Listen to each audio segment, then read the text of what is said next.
is going on, everyone? It's episode 175, recorded on Sunday, July 16th, 2023. I'm John, and hey, Drew. Kevin has to go to the doctor for a physical. She asks him to drop his trousers, but Kevin hesitates and says, "Doc, there's something you should know. I have 5 penises." The doctor replies, "My God, man, how on earth do your pants fit?" Kevin says, "Like a glove."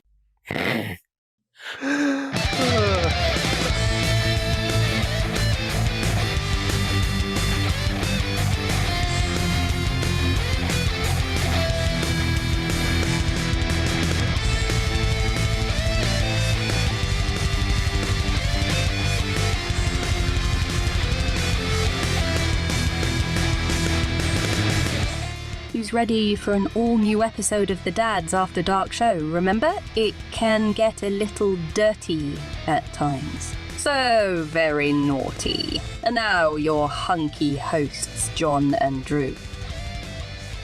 What is up, everybody? On tonight's episode, we have some great questions from you guys, the listeners. We're going to talk about Limited Run Showcase, and we have a huge announcement tonight that we are super excited for, and lots of other, crazy stuff that's going to be happening tonight. Because as always, we never know what's going to come up with our what you thinking questions and whoever we want to call it. John, we both just got back from what some may call a relaxing vacation, but I think me and you might, describe it otherwise. What happened to you? Well, I mean, it's been hot. I have to commend you. Your East Coast voice really came out. That was a fast talking intro, man. That was. I had a week off. I've been holding it in. Been just ready to spit it out. Yeah, we went to Great Wolf Lodge for the first time. Ooh, newbie. Yeah, came back yesterday. We did. If you don't know what Great Wolf Lodge is, I know you probably know, but I've been a couple times. It is a water park inside of a hotel. I don't know of any other ones. And yeah, we've never been there. We have one about an hour south of us in Colorado Springs. And what happened was a month and a half ago or a month ago, Sebastian went to a birthday party there, and he came back and he's like, "We have to go to Great Wolf Lodge." And I was like, "Oh yeah, I know. We've been thinking about it or whatever." And yeah, so we went, and it was fun. We went down Friday, right after lunch, and we stayed the night, and then we did a late checkout, a 2:00 checkout. Nice. And drove back up on Saturday. And it was perfect, Drew, because sometimes with vacations you come, you go for a long time, you just want to get home or whatever. This was perfect. It was like, I remember Saturday morning, I was like, I'm going to have so much fun in the water park today, and I can't wait to go home too. It was just like, I wanted to do it all, but no, it was great. The hotel is nice. Basically, you can actually just pay for tickets and just go to the water park part of things.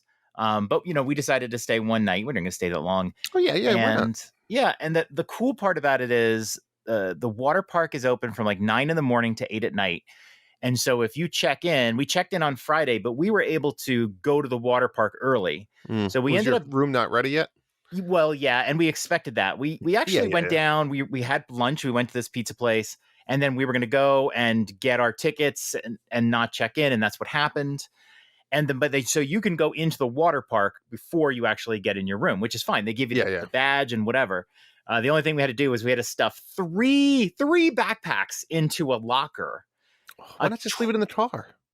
Well, does that just change your clothes and towels? And we had clothes and stuff, and then in my backpack I had our switches, so I didn't want to leave them in the car. Okay. I was going to say, why not just leave them out? Because you can kind of, there's usually 2 rooms or whatever. You can kind of see your. I don't know how yours is set up. Yeah, it was our first moment there, and it was there was lockers, and it's like, I'm going to do it. And the locker was $20. Oof. And I barely was able to squeeze my bags in, but we swam around, we did some things, and they text you. Of course, my phone was in my locker. Of course. They text you when your room is ready. They text you your number. You don't have to go back to the front desk. You just, you go up there, your bracelet, and you badge in. So it's really, really convenient. We went a couple hours. It was a lot of fun. Went up to the room for a little bit. I think we then went downstairs, and for dinner, I had ice cream and Dunkin' Donuts. We had a really bad dinner that night. And then we went back down and stayed at the water park until like 8. Nice. So that was really cool. Came back upstairs, relaxed, chilled out, played some Switch. Next morning, because the park doesn't open up till 9, you can sleep in. You don't have to feel like, when you go to Disney and you're we got to go to rope drop. Where we're going to you plan everything out. It was nice. It was like, we don't have to stress. Went down, got Dunkin' Donuts for breakfast. And then we went to the water park. We actually went to the water park at 8. I forgot it was 9. So then we went back down to 9. And we hung out for another couple hours. And then we went upstairs for a little bit, got a snack. And then by that point, Cedric wasn't feeling all that well. And Michelle and Melody were both like, we're done. And so Sebastian and I went down for an hour and a half, just us two. Nice. And that was a lot of fun. Sebastian he does this. So there's 4 rides there. I mean, slides. And they're all on the same staircase. They all originate from the same place. You just go a little higher on the staircase. And I'm telling you, Drew, I did not expect to get an aerobic workout. But holy moly, we had to climb up these cement stairs. And what was really great about the water park, if I want to get into the water park now, is there's no lines. So I was going to ask you about that, because I've never been to a place like this in the summer. Usually you don't like the fall or the winter because there's nothing else to do. Mm-hmm. So was it crowded or no? It was not crowded at all. And I don't know what crowd it is. I've only gone this one time, but it was amazing. It was like, if there was a ride you wanted to keep doing over and over again, you just go back up the stairs, maybe a few people in front of you, but you're talking about you're waiting in line for like at most a minute, sometimes not even. You go right to the top and you just go right down again. And they had this one ride. It's called the Wolf Tail. It's one of those water slides where you get in the little capsule and then the floor just drops really fast under you. And that was the scariest one. I'd never done one like that. And I swear to God, I almost suffocated the first time. It has the heartbeat, right? It does the heartbeat. Yeah, exactly. And it's like, boom. It doesn't say to hold your nose, but I did not hold them. I didn't know what to do. So I had my arms crossed and I went down and I just couldn't get a breath. The water was rushing at me. I didn't know how long the thing was going to be.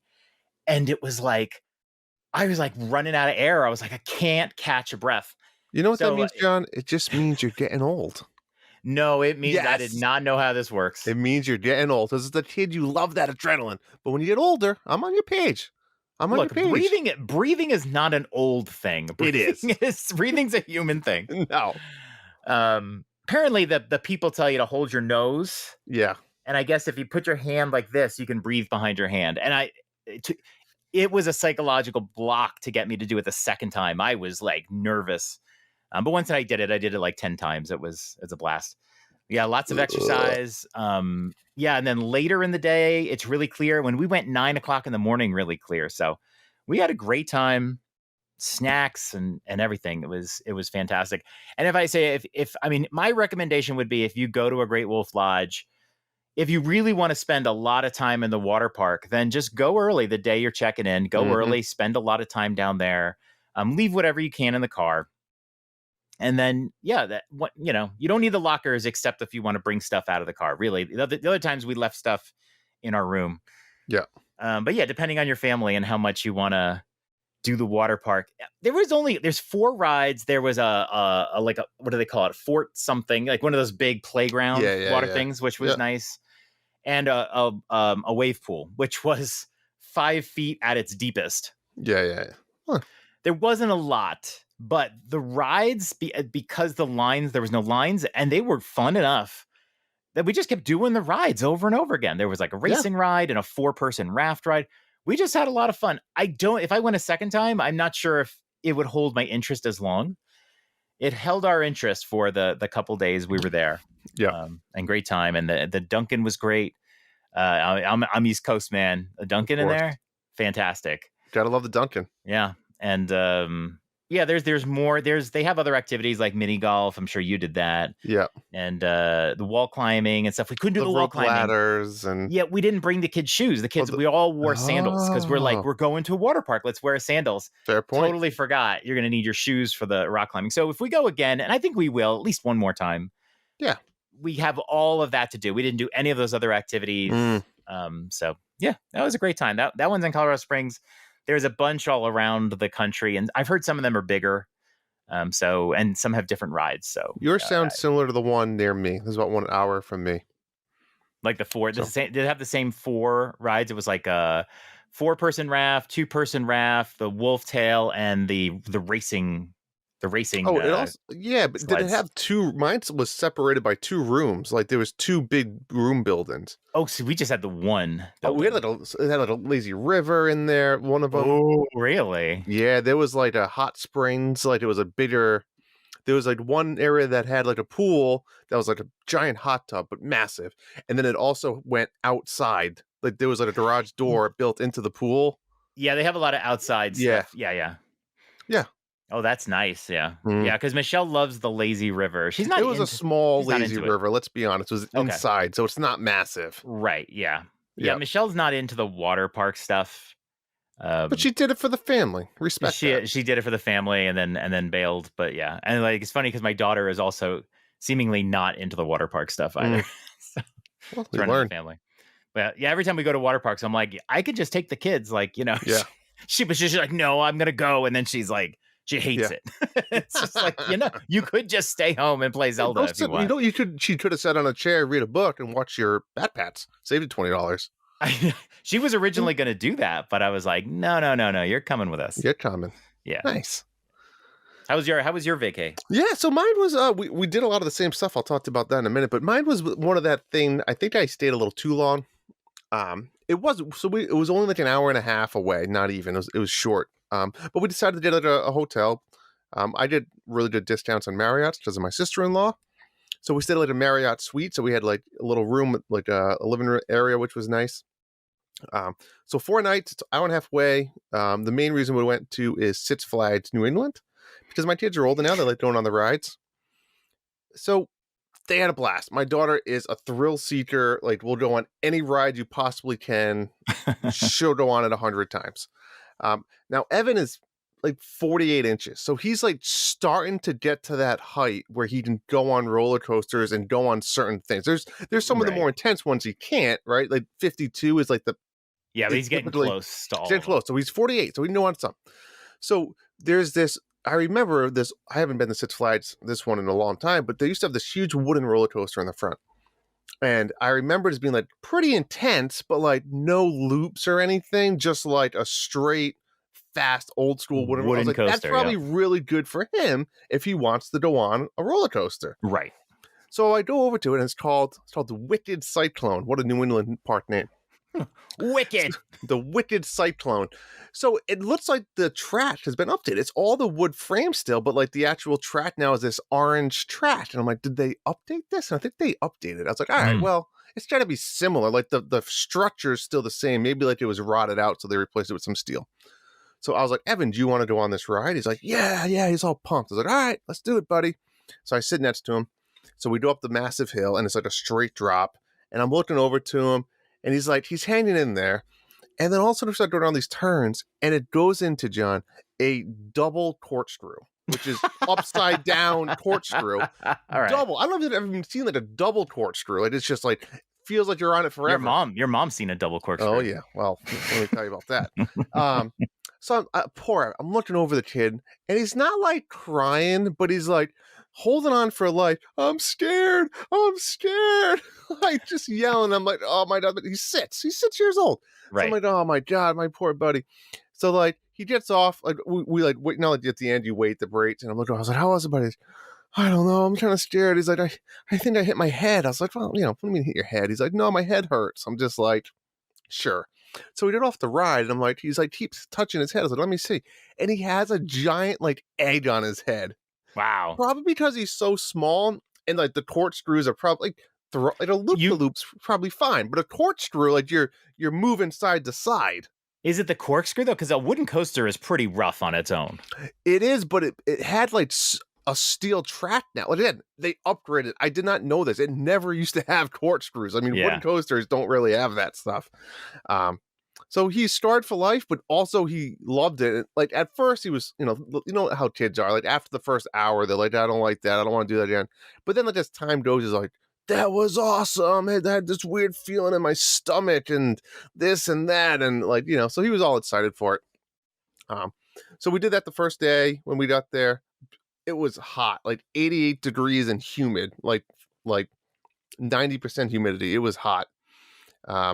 So we made it. We lasted like 5 hours in the park, which I thought was pretty good for the kids. Mm-hmm.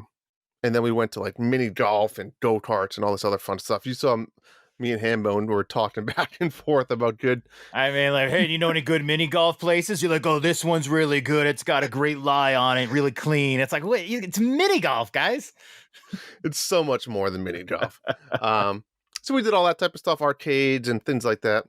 So then the next day we were going to go back to Six Flags again, and because they have a massive water park, like 4 times the size of a Great Wolf Lodge. Like, they're massive. They're really good.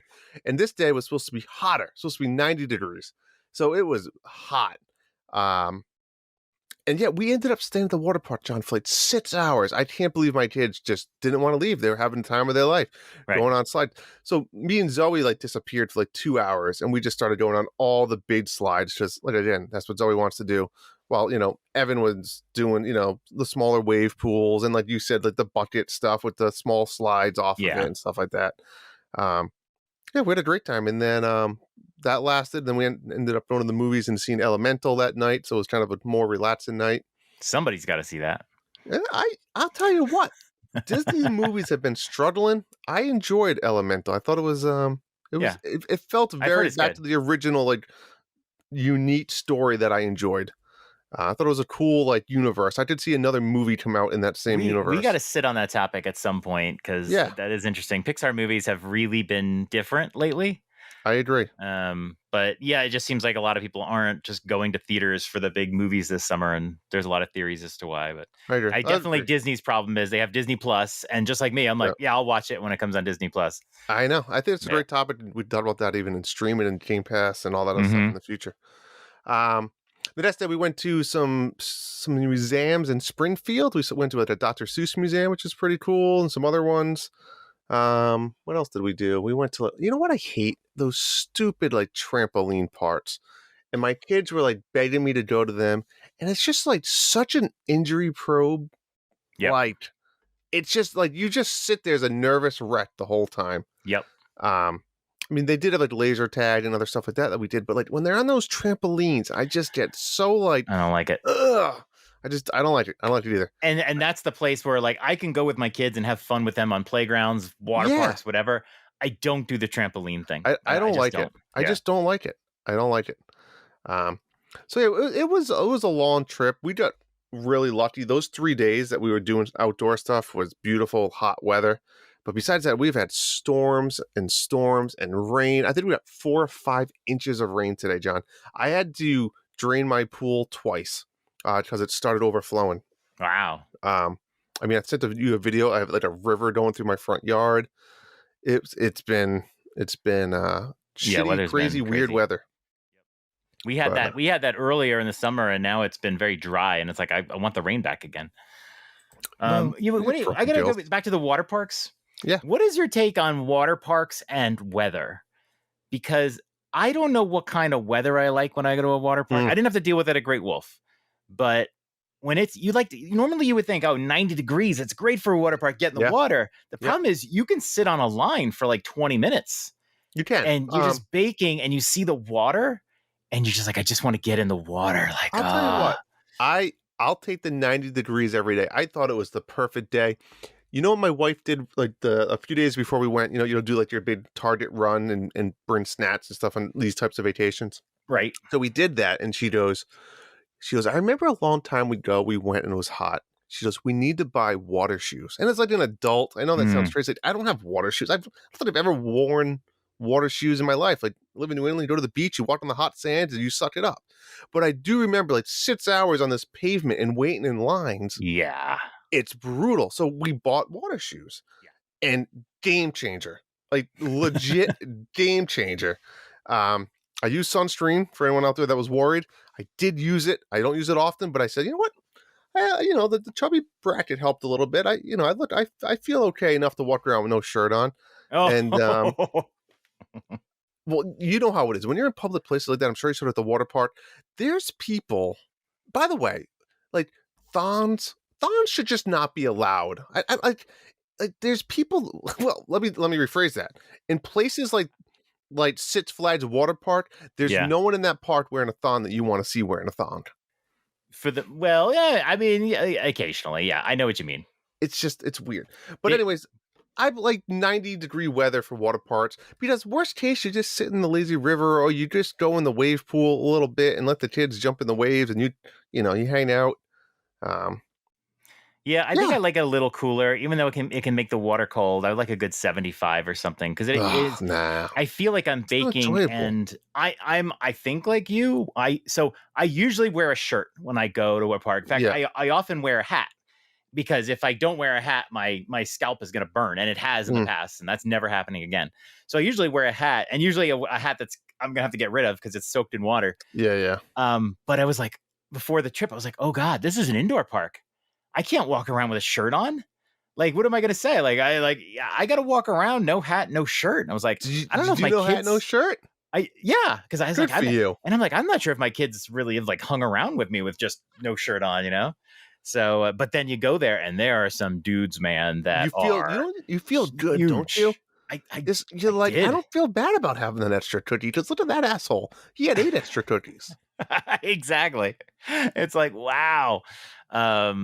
But yeah, I have to tell you this quick story. This is great. When we went back to the water park, when it was just me and Sebastian, we went up to this ride and they're just single tubes down a tunnel. And next to the single tubes is the 4 racers. So you get a little mat and you race. There's 4. Okay. I know what you're talking about. Yep. Okay. And so Sebastian goes down the tube and like I'm setting up my tube and getting in the area. I'm gonna wait for him. So there's this girl, and we live in a society where there's just things girls can't do that boys are allowed to do. Like girls can't eat bananas in public and that sort of thing. So there is a girl, and you never see this on the racers, right? When you watch the racing stuff, you usually see these guys that are like really competitive and they're standing up and it's like, and they run and they jump down the tunnel. You know what I mean? You see it all the time. Sure.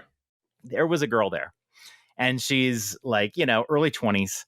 And she is like competitive and intense or whatever. Because I look up and there's a girl and she's wearing like a white like bikini. Not a thong, but like a bikini. And she is leaned over. I don't know if I could do this on camera. She is leaned over, raring to go. And like her butt, I mean, like is just in the air. In your face. Like how you can imagine it looks like in porn. Like her butt is in the air. She is ready to go. And I like see, and I'm like, my eyes are locked and I'm like, look away. No. I am telling you,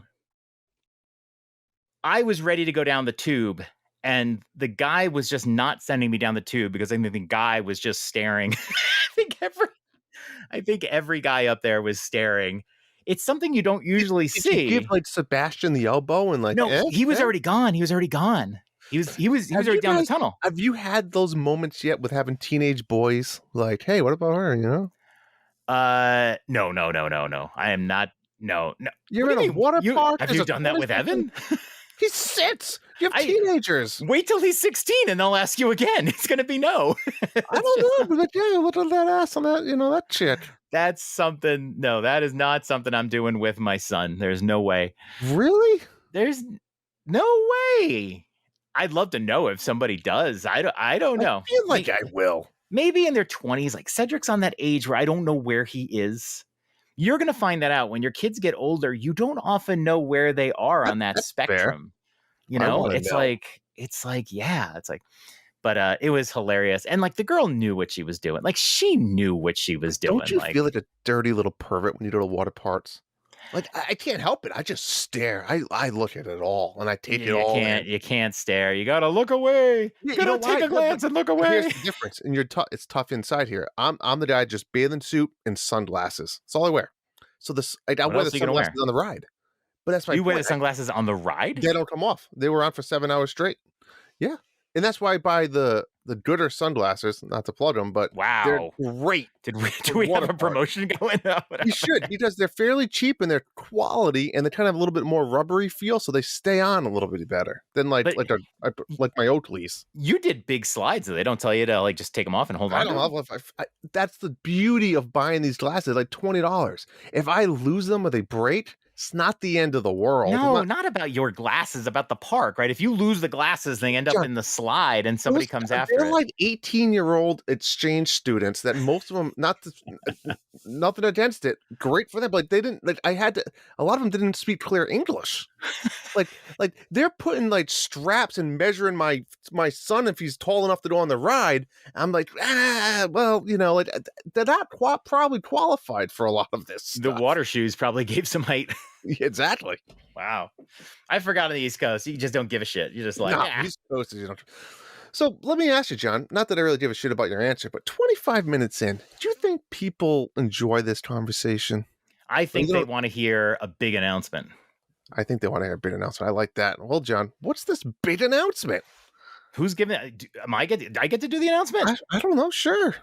You want to do it? All right. Drew, we have been doing shows for 4 years? Oh, the Mets just won. That's our big announcement. The Mets have won a game, everybody. I can guarantee you, out of all the listeners, nobody gives two shits that the Mets just won. I barely give a shit at this point. We have been doing shows for 4 years, I think, and we've never met. We've had some close calls. We've never met. Never. We're going to meet. We're going to meet. Not just us. August 18th, 19th, and 20th. 3-day weekend, baby. Drew, John, Hambone, and the Coos are having a little 3-day weekend here in Denver, Colorado. That's right. Hambone and Drew coming out, flying together. Woo! How adorable is that? Love it. For a here to untitled Game-a-Palooza game. And we are going to have some fun. Drew, what are we going to do out here? We're going to smoke some. No, we're going to stream. We're going to do a whole day of streaming probably on Saturday with a live podcast on Sunday. But, there's other hopes. We're in Denver. My dream is to go to friggin', let's just do Casa Bonitas. Let's get in there somehow. I know they're still kind of soft opening with COVID, but I want to get in there. Your mom has a soft opening. That's 2 so far today, John. 2. I don't know what else we're gonna do. We're just gonna hang out. We'll hopefully do some fun stuff as 4 guys. Maybe we'll throw in an escape room or something. But Saturday is gonna be the day to keep your eye out. We're just gonna be streaming all sorts of fun stuff, and we're gonna be giving away, John, quite a bit of prizes. We're not sure how it's all gonna work. This could be part of the bigger picture of some type of donations or prizes, or we don't know yet. We don't know. Is this going to be kind of extra life? We should probably figure it out. We got to figure that out soon because but there will be prizes. Yeah, lots of prizes. I'm talking hundreds of dollars worth of prizes. Maybe $100 of prizes. Hundreds. Maybe thousands of dollars in prizes. There'll be a lot. We don't know. But it's going to be fun, and we'll have more details about that one. But we have a cool little format that we're putting together here. It's going to be worth your while, and we are going to stream all day Saturday. Think about the 24-hour, charity drives, the Extra Lives or whatever. But we're going to do 12 hours. You know why? Because we are responsible. And we're going to do a 12-hour all-day Saturday morning to night gaming set. We're going to be playing some Ages of Mages. We're going to be playing some Mario Golf Speed Rush. What is it called? Speed Rush? Yeah. If we should do something like, if you donate $100, we'll play whatever game you want us to play. And we'll buy it if we have to. I mean, we're already playing Ages of Mages. What else does somebody want us to play? That's a good point. Demanding. But we're going to be playing all the 4-player games, and there's going to be some competition to it. Wait for details. But I can't wait, Drew. I can't wait. I can't wait. In fact, I'm going to be in New York in a few weeks. I know. Should we get together? I don't know. I'm going to be there for like 4 days. Which town are you going to? It's Valley Cottage, New York. Excuse me? Valley Cottage, New York. Never heard of that one. It's near Nyack. 2 hours and 15 minutes, John. Wow. We could meet an hour drive and just get a little BJ in a parking lot and just be on our way. We'll see. I gotta see. I was trying. We'll talk BJs later. We gotta do that off air. We don't want to record. I was trying to see my friend. I want to get my friend to go to like an arcade because like my best friend lives in New York, You're probably only an hour from Hambone. Yeah, probably. I'll be in Connecticut too. That's where my buddy lives. Yeah, I'm looking for like an arcade to go to. And my buddy didn't know of anyone like near him. And it's like, dude, this is what we did as kids. We got to go to an arcade with. He's got a 4-year-old daughter. It's a little bit further than my, my Rolodex of places. Yeah. Do you know any clean mini golf places? I probably could get some mini golf places around that area. Yeah. So we're going to be streaming that whole thing. I've been working on the setup. This is kind of crazy. I've been working on a Twitch setup. The audio, the video, I got it. I have it all ready to go. And on the 30th, I'm going up to Kuz's place and we're going to do some final testing for this stuff with cameras that he has. So I'm really excited to do that. And, but this week, probably maybe even tomorrow, I'm going to stream on our new Twitch channel. Yeah, we have a Twitch channel. Should I plug the Twitch channel? I should plug the Twitch channel. What are you going to stream? We are twitch.tv/Dads After Dark Show. I think I mentioned it last week. That's where we're going to be streaming this little marathon thing. But I need to do some test streaming beforehand. So that's going to happen probably in the next couple days. Keep an eye out.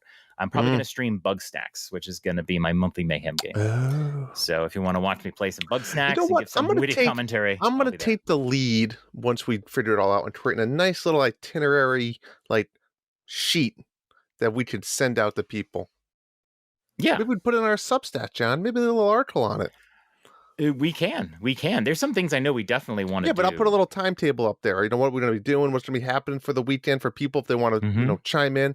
May I just say that we may have a very prestige limited streaming of my one and only movie, John, that I made. Oh yeah, no, we have ideas for that too. We have some ideas for that. There's going to be a lot of shit that goes down. And it's going to be a big slumber party because you're staying at Kuz's. Yeah, are you staying all weekend? I'm going to stay at least one night. Yeah. Okay. How far are you? We'll see. Maybe 1 or 2 nights. I don't know. I'm like a half hour south of Kuz. Okay. Yeah, he's on top. Yeah. No, that's going to be fun. But we'll have more details about it in the coming weeks. And yeah, it's going to be a lot of fun. I can't wait for that. Alrighty. Let's talk about Manscaped. Let's talk about Manscaped because, John, when you go to water parks and when you go to Six Flags New England, you know what you need? You need Manscaped products. You need the crop preserver. You got to deodorize your balls because let me tell you, it gets stinky down there. It gets sticky. You know what happened to me? I got a little chafage going on after day 2. Yep. You're in a wet bathing suit all day. Ugh. You got to take care of it. Manscaped has those products for you, right? That crop preserver is a lifesaver. Of course, with some Gold Bond. Manscaped needs some powder nets. That's. I'm telling you, I'm calling it now. That's what we'll be seeing next from them.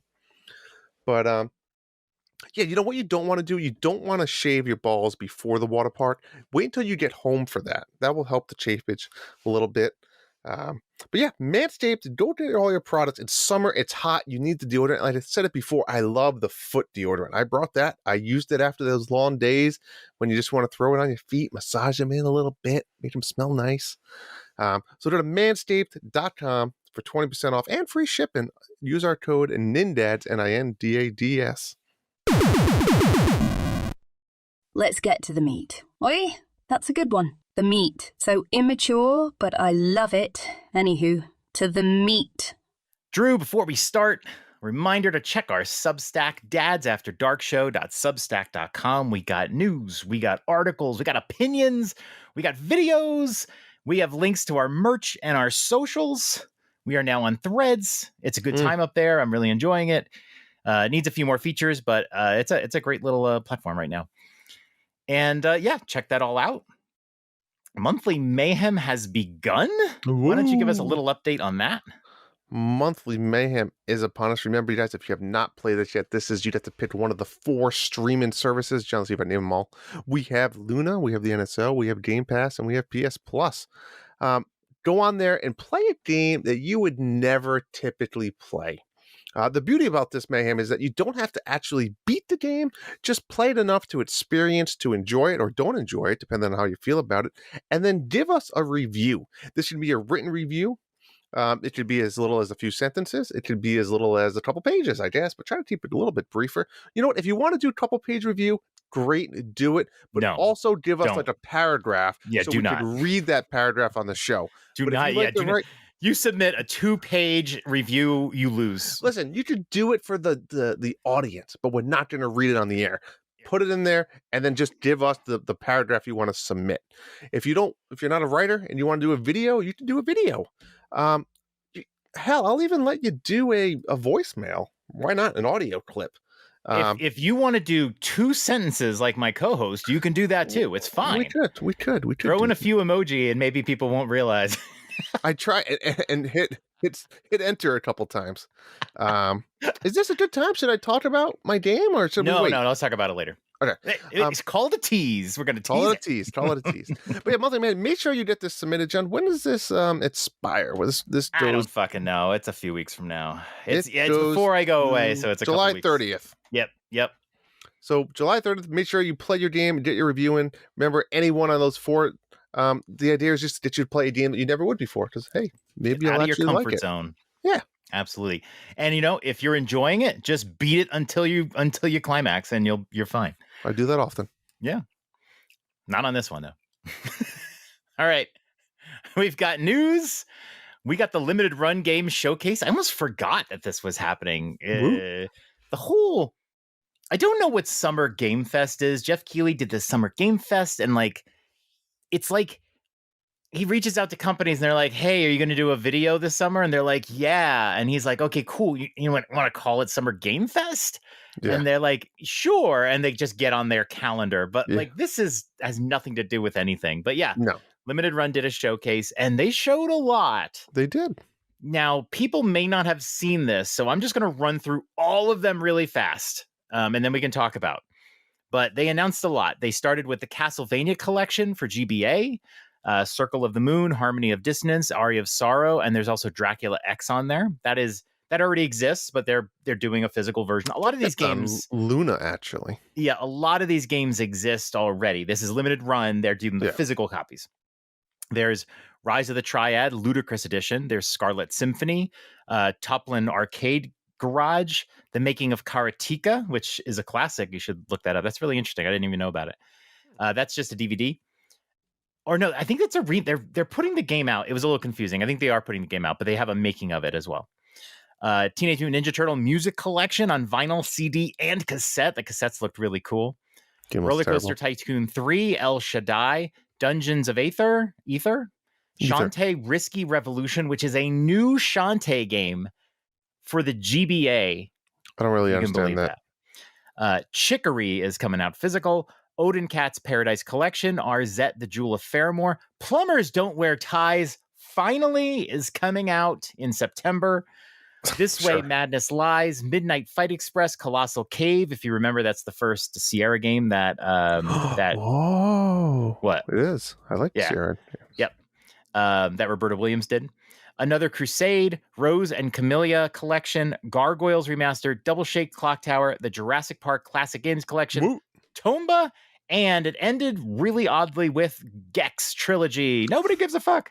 Plumbers Don't Wear Ties. Didn't we talk about that on one show about something? I think they have talked about it on Limited Run showcase. We talked about it though for some reason. What was because Limited Run announced it like 2 years ago. And then we went down a rabbit hole talking about it. That's right.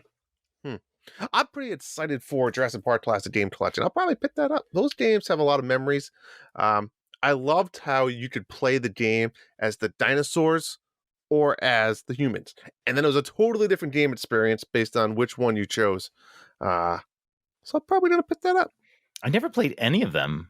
I forget which one that was. I think I played it on the Sega. I'm not going to lie. So I think the Genesis one is the most well-known. Yeah. But I don't know if are we getting that one? Or is this just the Nintendo one? I don't know. I think they're guessing that it is on there. I did a double check, I think, before I purchased this thing. That was $30. I played one on 3DO and it was bad, but it had one of the scariest moments in a game I've ever had. But I don't really care too much about this one. I'm really excited for Plumbers Don't Wear Ties because it's famously bad. And ever since I first saw it when AVGN did a video on it, and it was for 3DO, which I had. If I knew that this beautiful game was available, I would have bought it. Beautiful game. But I'm definitely just like, what was the other one? Night Trap. that was a game I had never played, and then LRG released it for Switch, and I bought it and I played through it. I actually had a good time with it. There was no way I could have beaten that game without using a guide, though. It's just freaking no way. But yeah, I want to play through Plumbers Don't Wear Ties and just put it on my shelf. That's what I'm going to do. I'm also excited for Chicory as well. I might pick that up. I don't know. I agree with you. Shantae Risky Revolution for GBA is weird. They put a lot of effort to make a GBA game. Why? Yeah, seems odd. I mean, there's going to be people who are excited about it, but why? Why not just make, I don't know. But yeah, there's a lot of stuff here. Colossal Cave is, like I said, interesting. That's Roberta Williams' first game. I've never played it. This is like a remake of it.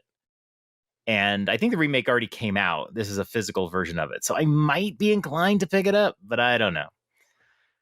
And yeah, just tons of stuff. So they had a goofy little presentation video that took a little while to get started with the games. They were kind of doing the, Devolver Digital thing. But then once they got started, they went one after another. So they totally redeemed themselves. But yeah, that's LRG. I'm finding, Drew, that I used to be excited about almost everything that LRG put out on Switch. They only put out a lot now. Now there's just so much shit. So much shit. I don't know. By the way, Midnight Fight Express might be a Drew game. Oh, yeah? Yeah. Is that on here? Where is it? It's on there. Midnight Fight Express. Right there. I selected it for you. That might be a Drew game for you. It does look kind of interesting. The other one I have there too, Dungeons of Aether, also looks interesting. Aether? Oh, Aether? I don't know. Pretty sure it's They Aether. Say it probably. It's gotta be there was Aether. A lot though. That Ninja Turtle music collection is pretty cool looking if you like collectibles. I can sit there and I don't know what I would do with a vinyl CD, Dungeons? But the cassette looked really cool and retro. Not Dungeons gonna get of Aether but could be up my alley.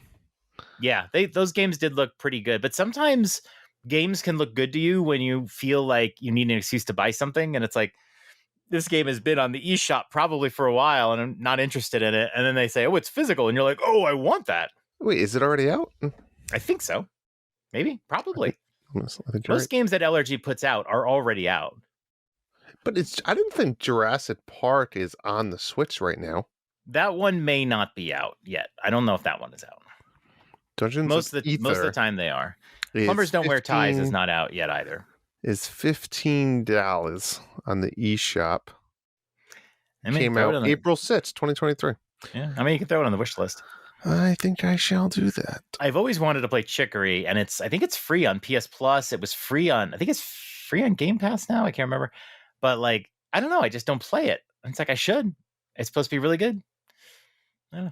So this turn-based combat. I don't really know what the overview. All right, sorry. Let's move on. Let's move on to what we've been playing. Let's talk about what Drew and John are playing. Probably something shitty if you ask me. But hey, maybe they'll surprise us, right? I have been playing a lot of Disney Speedstorm, John. My goodness. Remember 2 months ago when you was like, I can't wait for you to just stop playing it and fall off as I do with every other game. Well, fuck you, John. I'm still here and I'm still playing it. That's why I said it, to force you to play it endlessly. It's crazy. I'm on season 2. Well, season 2 is the Toy Story one. And it's I'm almost there's 50 levels of their battle pass. I'm at level 45. I'm so close. I'm killing it. They do chapters, and each season has 10 chapters, and this season's focused on Toy Story. Mm-hmm. And every chapter, you gotta have a high level to get up to really beat the challenges. And it's they're smart that they release one chapter every 5 days. So you can't just blow through the season. Right. You have to keep playing every 5 days or every 4 days. And then they have, daily events and weekly events and all these other loot boxes and shit you can do. But I'm suckered into this thing. I'm really a fan of it. I'm excited to see what the next thing's going to be, the next season. I know they already teased us that Stitch is going to be coming out this month, but I don't know if that means Stitch is the next season. I don't know if Stitch is big enough to have a whole season. I think he's big enough to have the character in the game. But Toy Story and Monsters Inc. were the first two. So those are kind of big franchises that you can do a lot with. I don't think Stitch is going to be its own season. I think Stitch is going to be, because usually they have the 4 season characters and then like 2 random other characters. Like this one was, they had Steamboat Willie and Steamboat Pete, which I didn't know was existed, but here we are. You call yourself a Disney guy. Well, tell you what, I love this game, and I'll tell you what, I'll just piggyback and you know what? Let's leave it at that. I've been playing Speedstorm. I'll throw it back to you. All right, nice. I'll start off with we have continued to play Keep Talking and Nobody Explodes, which what's that one? Is quickly becoming becoming one of my favorite couch op games that you really can't just invite new people over to play, because I've kind of talked about, I'm just playing it with my family, and this is that bomb game. Yeah. So what was really funny was we played it in the hotel because I told you we went down at 8:00 for the pool, but it was closed until 9. I was like, oh. So we went back upstairs and I had my Switch and I was like, hey, we can play it here. I don't have to put it on a TV. It's one person holds it. Yeah. And you put the volume all the way up. And we've been working on the moderate difficulty bombs. And we actually got one done, and the hotel was great. And that's awesome. It's so much fun because of that human progression where, if I had my friend, like if I tried to bring this and play this with you guys would probably have a fun time and I'd be miserable, because you guys be like, how do you do the wires? I don't know how this works. And it'd be like, Jesus, guys, it's a game that you have to find a group and keep playing, and you start from the beginning and you just keep playing together. It's kind of the way we played Overcooked 2 with me and Michelle and Ryan and Dylan. We played it and we just stayed together. This is what you have to do with it, but so much fun. And I don't know how much my family likes it. I think Sebastian likes it. I think Cedric is okay with it. I don't think Melody loves it that much, and my wife hates it. But it is a blast. Blast. But I absolutely love it. Dirty-minded today. I mean, and because you just one person holds the Switch and nobody can look at it, it's a great impromptu game to just break out and play. You don't need a TV at all or anything. It's perfect for the Switch. Absolutely perfect for the Switch or VR. VR. Fantastic. But if you played this on a PlayStation or Xbox, you'd have to tell people like they can't look at the screen, and you'd have to organize the room weirdly. But great fun. Still enjoying that. I don't know if it's for you guys. Your kids might be a little young, but it's great fun. Nice. I went back and revisited Donkey Kong Tropical Freeze. It's been a while, but I wanted to conclude it because here, Dad's the Dark, we like to finish, John. And we finished it. We beat the final boss this morning-ish. I was at 75% complete when we beat it, which I think is pretty good. That's for the really first. Good. Yeah. We started going bad. I don't think I'm going to go 100%. It's just I had fun with it. I enjoyed it. I mean, the game's hard. I mean, there was a couple levels we lost like 25 lives in. Like there's some challenging levels, and I just don't think it's one of those things. Like you look at the minecart level, for example. Like if I missed, if I'm going back trying to play it and I miss a letter or a puzzle piece, like I have to then go like restart the level or die, or like it's that you can't just go. It's not like a Mario level where you can just go back and look for it and search. It's just I don't know. I don't think I love the game enough to go 100% it. Is that fair? It is a fun game to 100%. I did 100% it. Unfortunately, the max is 200%. Oh God! Completion. The other 100% is the time trials, which were miserable because I did try to do that. Is that something that unlocks? No. I think the time trials might unlock when you beat the game. Oh, I didn't look. Maybe. Yeah. But yeah, it's miserable. It's like really, from what I remember, it's really tough. I didn't enjoy it at all. I'm not even sure you can lose a life. I think you have to beat each level without dying, and the 100%'s fun. You get the Kong letters and you find all the things, one of those. But yeah, I didn't enjoy that. But you don't unlock anything. Like there's no baited sense. I don't think so. It's like a pride thing. Yeah, of course. Yeah, but it was fun to do the 100% at least. Yeah, I think I'm done. I've always been like I enjoy playing the Donkey Kong games, but like I don't love them. So I enjoyed it. Why we didn't get a new one. People like you. I fucking bought this game on the Switch. Don't like fun. I supported it. Barely. Took you long enough. Well, Waiting for a sale. I continue to play Octopath Traveler 2. I feel like I've been playing this game for 4 years. Me too. I am not, like I've said, I'm not playing it exclusively. I'll go in, I'll do a chapter, do another chapter, put it down, play something else, come back. There are some new stuff that I found in this game since the last time I talked about it. Is there are these little.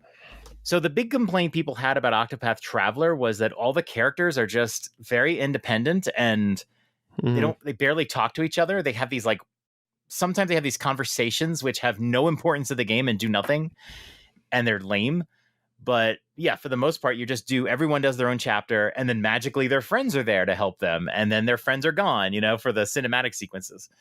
So in this game, they tried to fix it. Everything else is still the same. You still have their chapters are all independent, but there are these little mini chapters that are called paired something. I can't remember what it is, but it's a little mini story with two characters. So it's this guy and this guy share a story together. And I've played a couple of them. There's no fighting at all. And it's just storyline and just dialogues. And that's it. So it's this is worse. You're making me go through these stories and there's really nothing there. And I'm tapping A for 15 minutes. I think it's a little bit worse. So this has dragged me down a little bit. You're trying to clear the map and unlock all the map and then do all the pins that are telling you the chapters you need to do. And this shit just gums it up. So I'm not a big fan of it. I finished all the chapter 2s. I am now working on the chapter 3s. So that's where I am right now. Nice. And my leveling is pretty good. I am rotating in all my guys. I'm not letting anybody languish on the sideline. It's one of those games where there's a party. I remember for a long time, I didn't like RPGs with parties because I just wanted to level up one guy. I don't want to level up a bunch of guys. This one, you have to not only level up 8 people, but you have to level them up. You can't just say, I'm not going to use this dude like you do in some Final Fantasy games. You're just I'm just not going to use that guy. You do have to use everybody. So I'm trying to rotate people in and get I always have a weak link on the team so they level up faster. And yeah, I'm doing that, but I'm working on the chapter 3s now. I feel like I'm fairly well leveled for them, but I have a feeling the next levels are going to be much harder. Some of the chapter 3s are higher level too. So I don't know how that's going to work. It's not like I could do them in any order. Some of them, I have somebody who has some part of their chapter 2. It's a 3-parter. And it's I need to be 15 levels higher. That's weird. I don't know. So yeah, I'm still going. There are times when I'm playing this game and I'm this game has not improved enough on the original. And then there's times I'm playing this game and it's I just enjoy sitting down and in one play session, play through a chapter and then walk away from it. So I don't know how I feel about this game. I feel I do feel like they could have improved it a lot more. It is very similar to the first game. Even some of the jobs and everything are the same. So, but whatever. I keep going. Been playing it forever. That's Octopath Traveler 2. If you didn't love Octopath Traveler, don't play Octopath Traveler 2. If you loved Octopath, you'll love Octopath 2. It's just not different. It's not that different. Yeah. But it's a beautiful game and it's a fun RPG to play. And I love the battle mechanics. But yeah, that's how it goes. I played some Splatfest this weekend, John. I went with the mint chocolate chip. I did too. I went to the mint chocolate chip too. We're on the same team. Why didn't we play together? I was playing in a hotel. I suck at this game. I do too. am not good. There's zero. I go in there every time. I die. I'm man, I suck. You know what? Let me do a new strategy. And every time that whatever strategy I think I'm coming up with doesn't work. Let me try changing my gun. Let me try staying far back. Let me try just painting everywhere. Let me try using the sniper. Let me try getting in there and just using my specials. Whatever strategy I use, I suck. And yet, you just one more game, and I don't know why.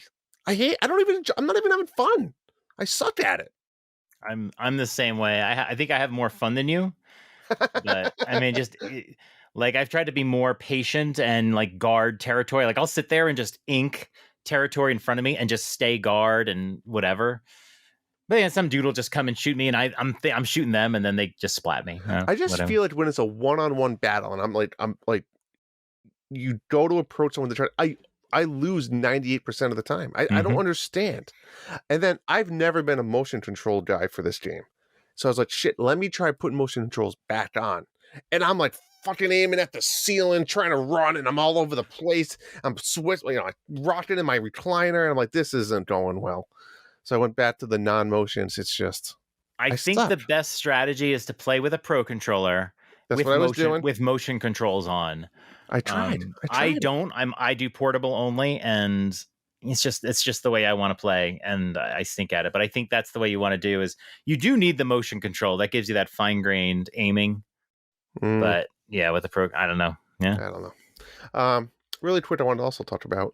Did I talk about Super Mario Party with you guys? The team mode. I don't think so. You mentioned Mario Party. Yeah, so we've been playing a ton of Mario Party lately. Super Mario Party is the first one that came out on the Switch, which is its own new one, not the Superstars one. So they have a team mode where you do 2v2, and it's very unique, different, and it's not that it's this amazing concept, but it's different enough to change up the play and make it fun. So the cool thing I liked about this game is this is a game that has all the different characters, and each character has their own dice. And you can always use that dice, or you can use the standard dice. Like if you think of like Bowser, I think his dice is two sides are like -2 coins, and then it's like one side is like 2, and then it's like 8, 9, and 10. So like you have a good chance of getting an 8, 9, or 10, but you also have a chance of like literally moving 0 and getting -2 coins. So you can it's this fun strategy. And the way it works is you and your teammate roll your dice, and then they combine that dice total. So let's say you get like 12. And then instead of spaces on the board, it's blots. So the entire board is like, almost like squared off like a grid with all different types of Mario Party type concepts. And then you have to move in any row, anywhere you want. You each move 12 spaces. I to go left, you to go right. And the idea is you have to land on the star space. You can't just pass it. You have to physically land on it. It's just a cool, different take on Mario Party, which we've been having fun with. If you never tried it, never played it, play it. I actually, I maybe I didn't say this. I think I talked to you about this. I messaged you guys. I actually rolled credits because I didn't. Oh, you did. Meet the last level of this one, or the last board rather. But we've been having a ton of fun with it. It's different. It's unique. I mean, we don't play it often. Maybe once a week or so we've been playing it, but we played this one a couple times and had a lot of fun. So you're saying you can do team mode 2-on-2? Yes, team mode 2-on-2. Put a pin in that, Drew. Yes, and it's fun. It's fun. So a lot of the mini games are 2v2s, and there's some cool strategies with it versus just a standard Mario Party game that I found. So I agree. I think you and I versus Hambone and Goose would be the way to go for that one. Yeah. Yep. Super Mario Party. Again, that's the original one on the Switch, not the Superstars. The OG. The OG. I had a couple more games that I talked about. I don't know how many you got. I got a couple more. I'll start with so like I said, in between playing chapters in Octopath, I've been doing stuff, but I had one game on my backlog that I knew was fairly short and I really wanted to play it. I already owned it and I got it on a nice sale, and that is ElecHead. This was in a showcase. This was in a showcase or an indie world. This is the guy that made it by himself. And you are like a robot, and your head is electrified. And so any walls and stuff that you touch become electrified. Later in the game, you can actually pick up your head and throw it and still walk around, and you're not electrified anymore, but your head is. So, and it's like kind of like a puzzle game, but it's not like you do levels. You traverse in a little bit of a world. So it's kind of like Celeste in that way. They're connected. Okay. But it's mostly a linear game. It seems like you're going to these warp points. So it's like 2, 3, 4, 5, 6, and whatever. I played this game in less than a day. I started in the morning and I had it finished by evening. I had a really good time. This is a really well done game. Sometimes you play games that you're like, wow, that is a really well designed puzzle. it's a masterful job of teaching a mechanic and then using that mechanic and then evolving that mechanic. And it's just like every screen I was on, I felt like it was new. I didn't have any repetition. And the other thing that always will get me sometimes with puzzles is sometimes you enjoy the puzzles and then they get too difficult. And you walk in and you're just like you start throwing noodles at a wall, see what sticks or whatever, and that's it. This game, no particular puzzle was like super hard that made you sit around and guess. They were very simple, but sometimes you were like, God, what do I do here? But you can tell it was just a simple solution. You just needed to think it through. So a really great game design going on here. Love the mechanics and everything. It breaks down a little bit at the end. I think your mileage may vary depending on what you've discovered along the way. There is a upgrade that you sort of need along the way that I missed. And I got to the end, and I don't want to give too much away, but at the end, they kind of tell you, okay, now here's what you need to do. And so I was like, oh, okay, all right, let me go there. And so I went back there and I was trying to find my way through and I just could not. And eventually I just had to look it up. I was like, I don't know what to do. I was beating my head against the wall. And it turns out there's something that I needed that I didn't find along the way. They didn't require you to find it. That's lame. So usually with these kind of games, they'll stop you somewhere. Yeah, like there's a door. You can't pass that door. And they'll even trap you. Like you have to get this upgrade and then you get through. They didn't do this. You can just go through, get to the end, and then they say, do this. And it was like, what? Like, you wouldn't even know this thing exists. So wait, did you look it up, you said, or? I had to look it up, and it was like, the person got this item. I was like, what? And I couldn't find out where the item was. Oh, boy. So they had to look that up. Yeah, and then I saw somebody, like, wiggle through a wall and then float over, like, 12 screens. And I was like, what is this? And so I ended up doing that and floating across 12 screens. And I landed somewhere and I was still lost, but then I happened to magically find the thing. That kind of ruined my end game experience a little bit, but I had a lot of fun playing the game. I just feel like they overthought the ending a little bit. Just do puzzles and then have an ending and go, yay. Yeah. There was no reason to do this little thing that they did. But yeah, no, I had a really good time with it. I can't complain about it. There's like 18 collectibles, or there's like, to 100% the game, you need 20 collectibles, but there's only 18 that I see in the game. Huh. I didn't 100% it because I was kind of annoyed by the end of it. But I don't know what the other two things are. That was a little confusing too. And the UI for showing that you had the collectibles was really confusing because it was actually, it felt like they were taking them away from the list. I can't remember what it was, but I was like, do I have that item or not? And the collectibles look like another item that you use in the game that aren't a collectible. I don't know. They're basically, this guy came really close to making a freaking perfect 10 out of 10 puzzle game and just overthought a couple things and dropped the ball a little bit. But it was fantastic. It's great. If you need help in the end, just let me know. I'll let you know. But it was a good one. ElecHead. Nice. So I was at Target before vacation, John, and it was Circle Week, apparently. And they had Super Mega Baseball 4, which just came out, what, month ago, 2 months ago, April maybe? Yeah, a month or two, yeah. But typically, is that a $50 game, I want to say? Yeah. I don't think it was full price, but yeah, I think, it was 40 or 50. And it was $15 on sale. So I've always been eyeing this game. I'm always down for a nice, like, arcade-ish type baseball game. Mm-hmm. So I picked it up, and I decided to give it a try. So I guess I've never played a Super Mega Baseball game before. I know you're a big fan. Mm-hmm. This might sound crazy, but I was expecting it to be more arcadey, if that's possible. It's actually more realistic than I thought it was going to be.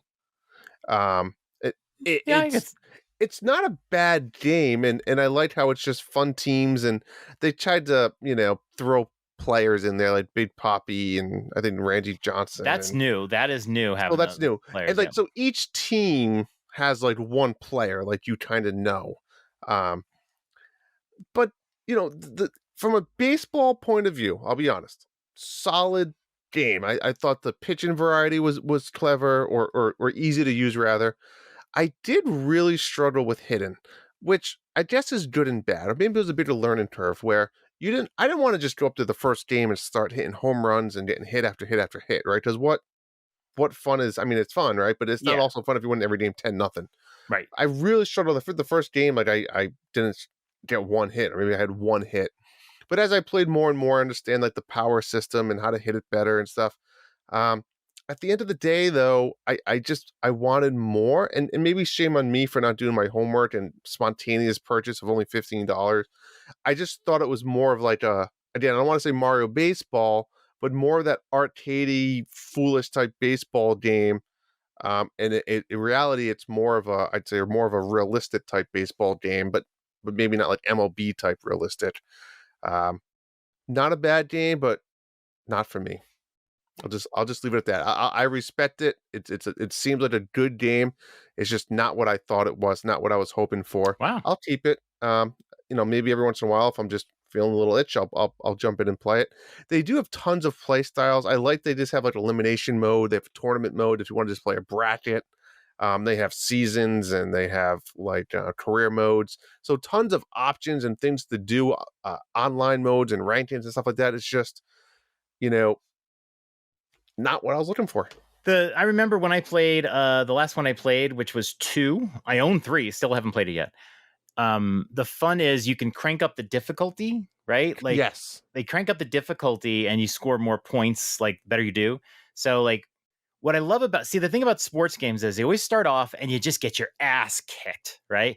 You get your ass kicked. And that's when I love a sports game like baseball. Agreed. When I lose the first game 21-0. And then the second game, I like score a couple runs and I'm like, all right, I'm getting better. You start to feel the progress. Yeah. But then what happens is in every sports game, you eventually start winning the games 20-0. Yeah. So this game has a little meter and you just crank it up and it makes the AI harder. So you don't just go easy mode, hard mode. It's like you crank it up, Agreed. it up, and it just progressively gets harder. And then you score more experience points the harder you make it. It's kind of like Diablo, right? The harder you make it, the more rewards you get. So Agreed. I really like that system because you can always crank it to where you barely win. Correct. I enjoyed it, but so if you don't like it, I'll make you this offer. Oh. I'll trade you for it. Okay. Would it hurt? I've got Mutant League Football, which I've never played. I want Mutant League Football. So I can trade you. Football season starting. I know. You for that. I can trade you a game like Mutant League Football or something like that. I was honestly going to buy that. Yeah, I mean, I'll take Mega Baseball 4. I know that other football game's coming out as well. The one with Kaepernick and So I was strangely interested in that one. Me too, because there's nothing better than like a nice little while you're watching football Sunday and you're just playing a game. We all do that, right? Yeah. But when your team's not playing, but you're still watching football, I want to play a football game. So I'm torn. Mutant League right now is $20 on eShop, so I would definitely do that trade. Yeah, I want to see more about that new football game. Me too. I want to figure out which one I want to commit to, and then I'm going to play this. I've always enjoyed the offshoot football games more, like NFL Blitz. You know what I mean? Tecmo Bowl. And that's why I was kind of into the Super Mega Baseball concept, right? Because you're not playing as the Red Sox or the Mets. You're just playing as these fun named teams with no name guys, And they have the old guys in it. They have Keith Hernandez in it. I'm like, no way, Keith Hernandez, Big Papi, and all that. So I don't know. I'm into it. No, I honestly, I think you'd really enjoy it. I think there's a lot of depth there, and it's a solid baseball game. Yeah, like I said, I bought Super Mega 3 like over a year ago. I still haven't touched it. But I love the Mega series. I've owned all of them until 4. Nice. Last game I've been playing is my big one. Final Fantasy VII Remake. I'm finally going through this one because of the announce of Rebirth, which is the sequel. And I made it to chapter 17 today. There's 18 chapters in it, so I am getting close now. I almost feel like I'm set up for a final battle, but I know that there's 18 chapters, so I don't know. But I've enjoyed this one. It's incredible looking, and like Cloud is so iconic with his big Buster sword, the big massive sword that he has, and when you put it in more realistic graphics, it's like just larger than life. You're constantly walking around this guy with this big, huge, cartoonish sword, but it looks real. They do an incredible job. And this is one of those Final Fantasy games that doesn't feel like a true RPG. It's not like, I don't know, I hate to use the term all the time, but open world. Like the earlier Final Fantasy games, they allow you to do a lot of travel and go into different zones and explore. This game is very linear, extremely linear. I don't mind it, but this is a game that is driven by its characters. They do such a great job capturing these characters, their faces, their expressions, and the dialogue is great. The voice acting is top notch. And so the story as it goes along is making this game, it's a really good game. And I will say too, there are some times in this game where I feel like they did a little backtrack, or they're making me go through an area with these slow little, climb between the walls and whatever. And I feel like they're just slowing down the game a little bit, filling it up, because it's, it's a full price, big experience, and they're going to keep you in it for a while. But yeah, I love it. It's fantastic. Great story beats. I enjoy it much more than the original Final Fantasy VII. Oh, okay. By this point, well, this game doesn't go through the whole story of Final Fantasy VII. It goes through the story very slowly over 3 games. So this is just the first third of the game. Jeez. But I couldn't really finish the first Final Fantasy VII. I put it in like super, super cheat mode towards the end. It just got too hard and too weird, and it overstayed its welcome for me. But this game, has challenge. I'll lose battles multiple times, but then I'll win them. So it has a perfect challenge. I haven't had to cheat. I haven't had to look up how to beat a boss. You just try a different strategy, and it works out. So I'm enjoying this a lot. I'm excited for Rebirth. I don't know if I'm a day one on Rebirth. I might be I'll wait for a first sale Rebirth. But yeah, this is a great game. I'm glad I played it. Getting close to the end. I'll probably finish it within the next couple days or so. And great. And I'm also excited to move on to something else on PlayStation. I feel like I've been playing this one forever, so I'm ready to move on to something new. Nice. But that's all I've been playing this week. I did 2 more wrap up really quick. I played everyone 1-2 Switch today. I had some another family over, so we had 8 players. We had a blast. Did you do the phone or the Joy-Cons? Well, so we started with the Joy-Cons. Okay. We tried 8 Joy-Cons. So a lot of the kids. Well, we had 4 kids and 4 adults, so I didn't have 8 phones. Joy-Cons, good. I realized I'm missing 2. As I know you're listening, you can help me out here. I need 1 more of those. What do you call the little slider things with the wrist straps? The rails, the bumpers, whatever you want to call them. I only had 7. I have like 12 Joy-Cons, but I can only find 7 of them. Weird. And I just need another one. I'd probably get one for anywhere. Did you yell at the kids? No, I didn't blame them. Probably one of them. You know what? I'm happy I'm happy that they were using them, to be honest. So, so we played the 8. I played new games that I did not play before. We played the, did you play Relay Race? That one was a lot of fun. I didn't do Relay Race. Yeah, so I saw that in the trailer. Race is fun. You got to run in place, and you have to hand off the Joy-Con like a baton.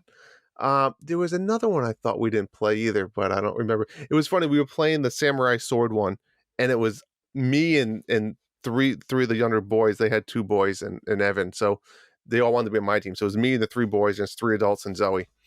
And we're playing the Samurai one, and we all lost to our opponent besides Evan.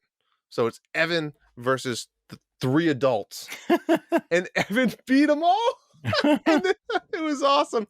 So yeah, we had a lot of fun doing that. It worked great with the 8 players. It was really cool. We then switched over to our phones later on to just try some other things. We played the bingo. Did you try the bingo? Yeah, it's bingo, but it's the bingo. Yeah. Why the hell can I control where my number's going to stop? It counts in like 1. It just be randomized. It's kind of stupid. Because I think if it was, I agree with you, but I think if it was just random bingo, then people would be like, "This is bingo." At least there's some strategy to it. But are you supposed to pass the Joy-Con around then? So So yeah, no, that's what we did. We passed the Joy-Con because when I rolled the second time, I was like, Yeah. oh, this doesn't seem fair. So I handed it to Sebastian. Yeah. And we just passed it. So everyone gets a chance to try to get the number they need. But at least give that option then. Yeah. In case you want to play just regular, like randomized bingo. Yeah, that was a little weird. It was. I didn't like it. We played one round, thought it was dumb. Moved on, and then we did the trivia one as well on the phone, which was great. I thought that was fun and easy. I do like. I think the Nindads mentioned it. How you could customize and create your own polls. Every year we do a big Halloween party, like 30 people. Like that might be awesome if I wanted to do like Halloween trivia, and I could just create all my questions, put them into the game, and then have people just submit them on their phones, and it would tally all the totals up. Like rather than like, I think everybody puts in their own on their own phone. Well, there's two things. You can have people submit their own questions, or you could create the entire quiz yourself. Oh, really? Oh, okay, cool. Yeah. So it's if you had people over and you wanted to create a quiz or something, you could do it. That would be interesting because I've done that at like Switch parties before. That would be that would be really great. Yeah. For example, on the stream, John, if we wanted to do stream and create our own questions, like about, we've done Dad's After Dark quizzes before on the show, or Cruz could play his game, his porno games. We could have people watching actually answer. And so you can set up the game like way in advance, right? Or is it like you start the game and then you enter the questions? Because that would take forever. I think this might be a trial and error thing. Yes. Could you save your? We have to test. See if you can do it. So that and they're just true. They're all true false, right? They're just true false questions. I think they're or A or B. Yeah. Right. Okay. I don't know if there's like 4 options, but okay. No, we should check that out. That would be interesting. I mean, and Kevin likes to do the trivia from our podcast too. So, but we could do that in the winner. Whoever's on the stream, we could have a winner that could win a prize. Yeah, absolutely. That would be good. So yeah, everyone wants to Switch. We had a fun time. This is one of those games that I don't think I'll ever really play it again unless I have people over. It's fine. It's a fine game. It's a fine game. That's exactly right. It's more structure than 1-2 Switch. Yeah. Though sometimes I wonder if the games on 1-2 Switch are actually a bit more interesting. Yeah. Like guessing the ice in the glass and some of those things. Mm-hmm. But the structure of this, there is a structure where 1-2 Switch really didn't have much structure. Fair point. Tell me about your Luna, because I thought you were going to go 2 weeks and not even play a freaking Luna game. I went to the Luna Lounge. I want to correct what I said last week. So what I said, there's the free Damon, which is called Prime Damon. I learned a little bit more about this. So Prime Damon, if you have Prime, you automatically get these games for free. And you get 5 games every month. And those 5 games actually rotate every 30 days. They come out and new ones go in, I believe. That's Lord. How it works. So I think like Phoenix Rising, when that first came to Luna, was actually on one of the free ones, which is kind of cool. Yeah, because you wouldn't want that to rotate out in 30 days. That's a long game. I don't know how that works. Like right now I'm looking at it. It's Hot Wheels Unleashed, Metal Slug, Fortnite, Mail Mole, and End Zone, A World Apart.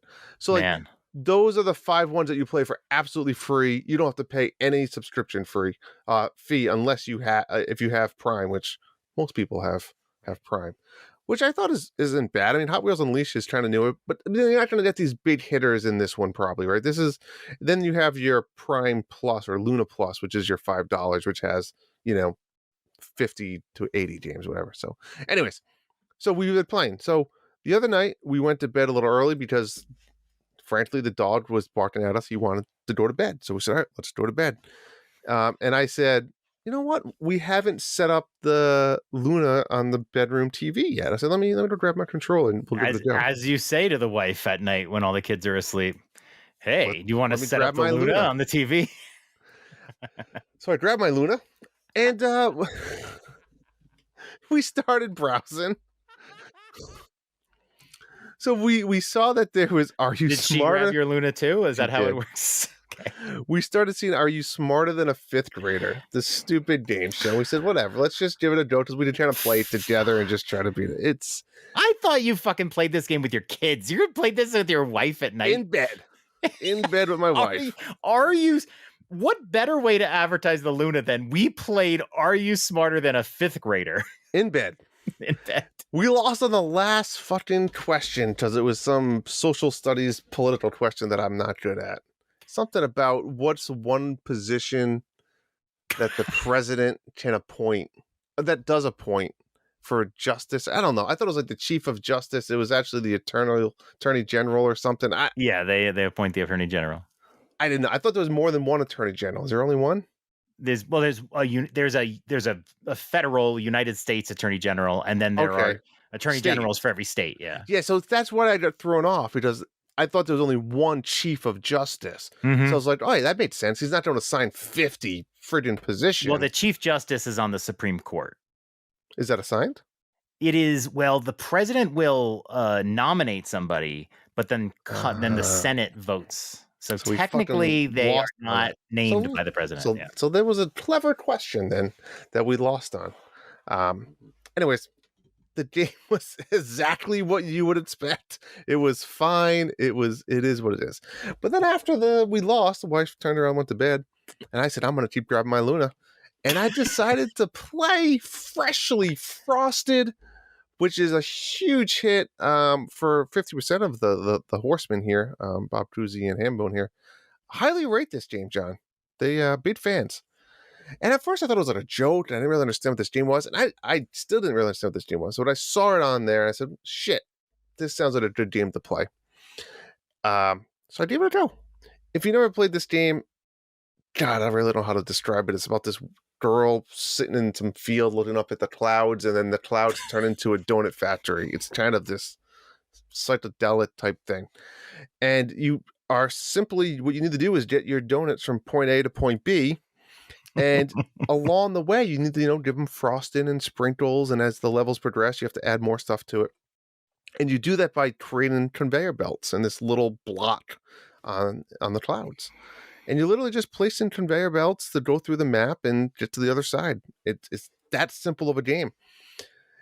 John, this game, I blows my mind that these guys love it. I guess if they just look at it as a relaxing game, I played World 1, and I beat World 1. You have to, I think it's probably 12 levels, so I think you have to fill a dozen, like a box of donuts. And then as soon as World 2 popped up, there was like 2 donuts, so like 2 conveyor belts intertwined. I said, fuck that, I'm out. I'm not trying 2 donuts.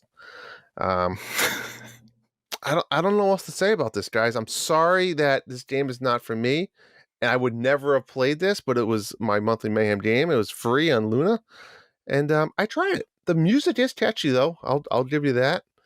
And I don't think I'm going to play this again. Next month, me, Hambone, and Coos will be getting together to play some video games.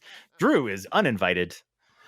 Listen, do you know how this game started out? This was a joke, because I went to look over at the Luna page, or I don't remember how it was, but we were joking about what games are on Luna. Correct. And it came up that it was like, oh, Freshly Frosted. That was it. I made a joke. I was like, oh, Freshly Frosted, Game of the Year. And then, like, I think Hambone said he had played it and he liked it. And then he went and, like, beat the game. And it just became this thing where it was like Freshly Frosted is like the Luna hit or whatever. And then here you are with a Luna and you're playing it. It's crazy. It all comes around. Full circle. Sounds like it's not too great. I don't know. It sounds like some people like it and some people don't. But it's a puzzle. It's literally a puzzle game. And it's just... Does it make you hungry? My cup of tea.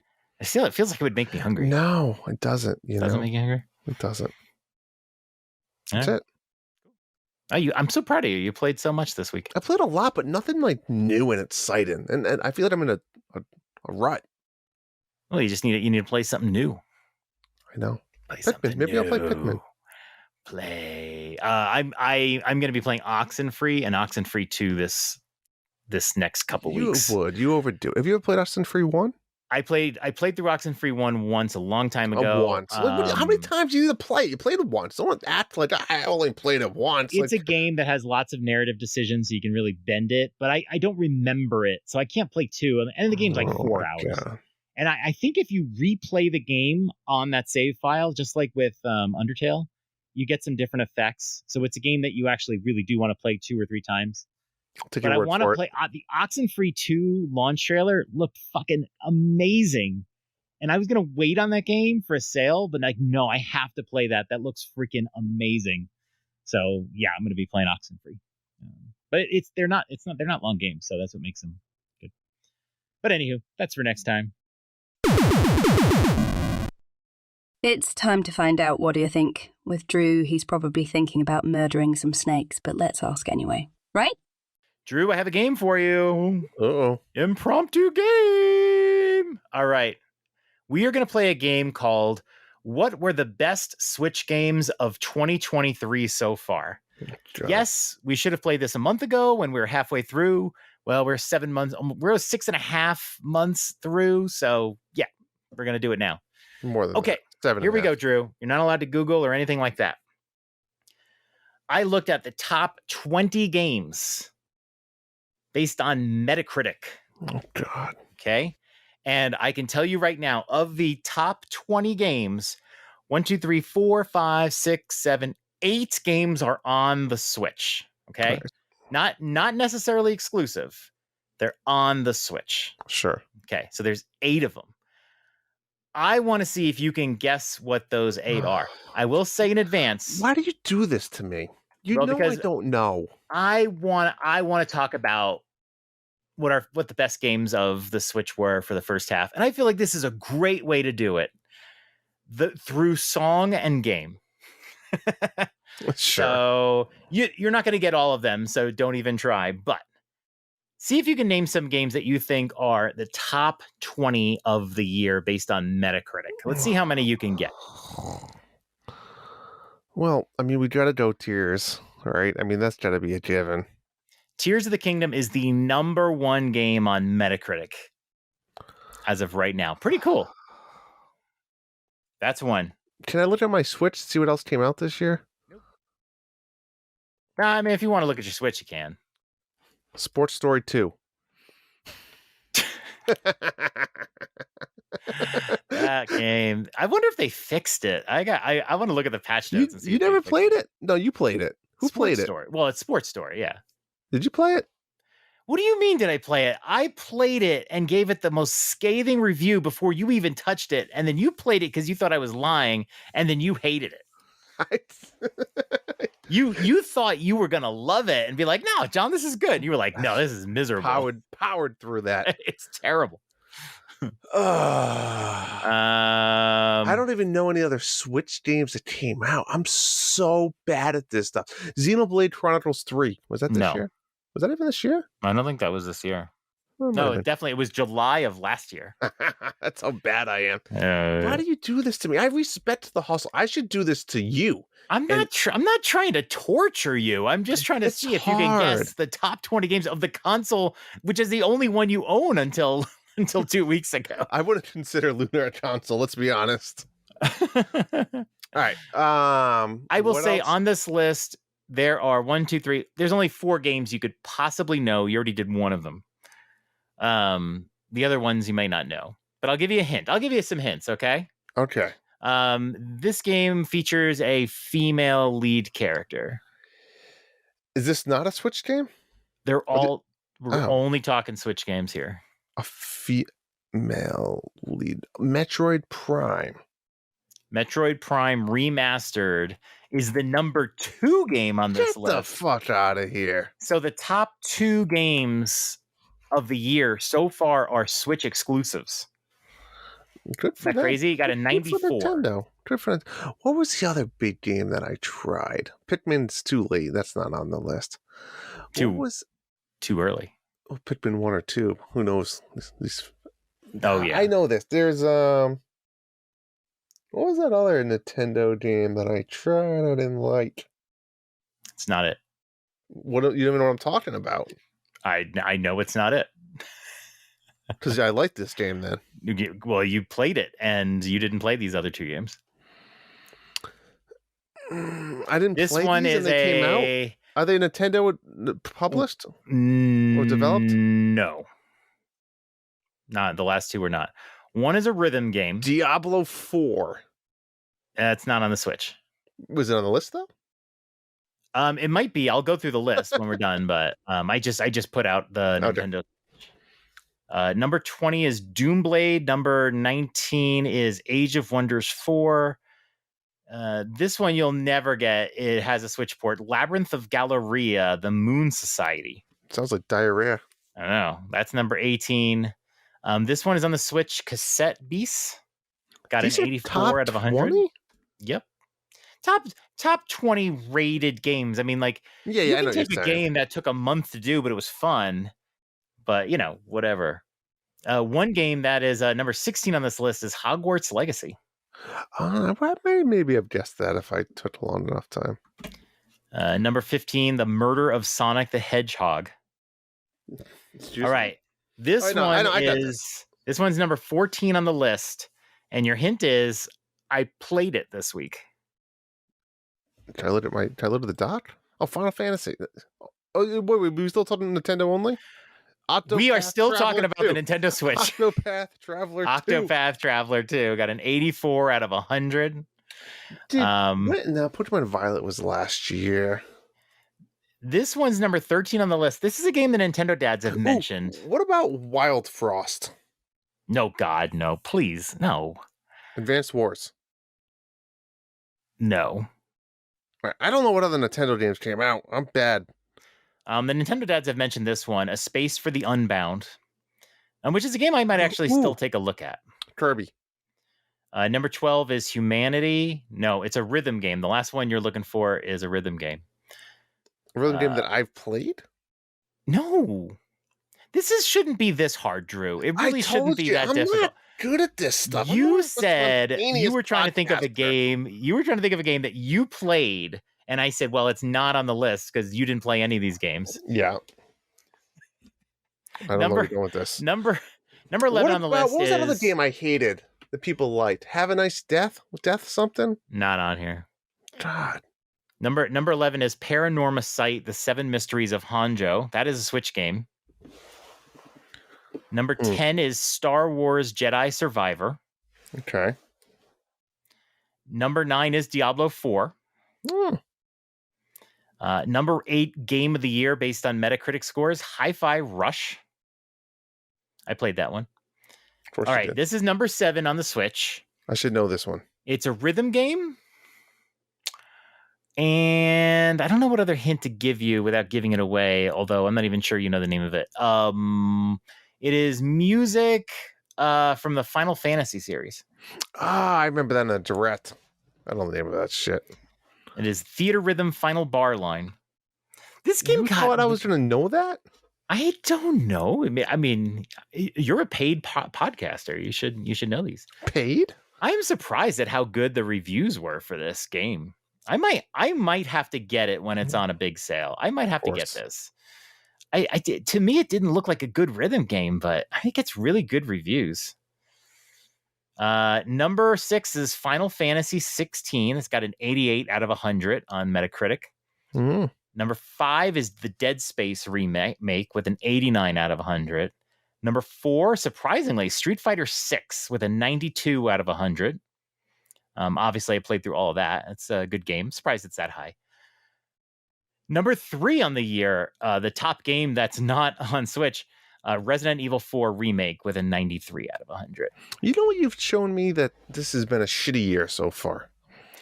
Well, no. I mean, Nintendo's got the top 2 games of the year so far. I agree. Great for them. And I wonder if Metroid Prime Remastered will compete in the Game Awards for a Game of the Year. I don't think so because there's going to be some big games coming out and it's a remake. But I don't know. Let's see. So, yeah, I mean,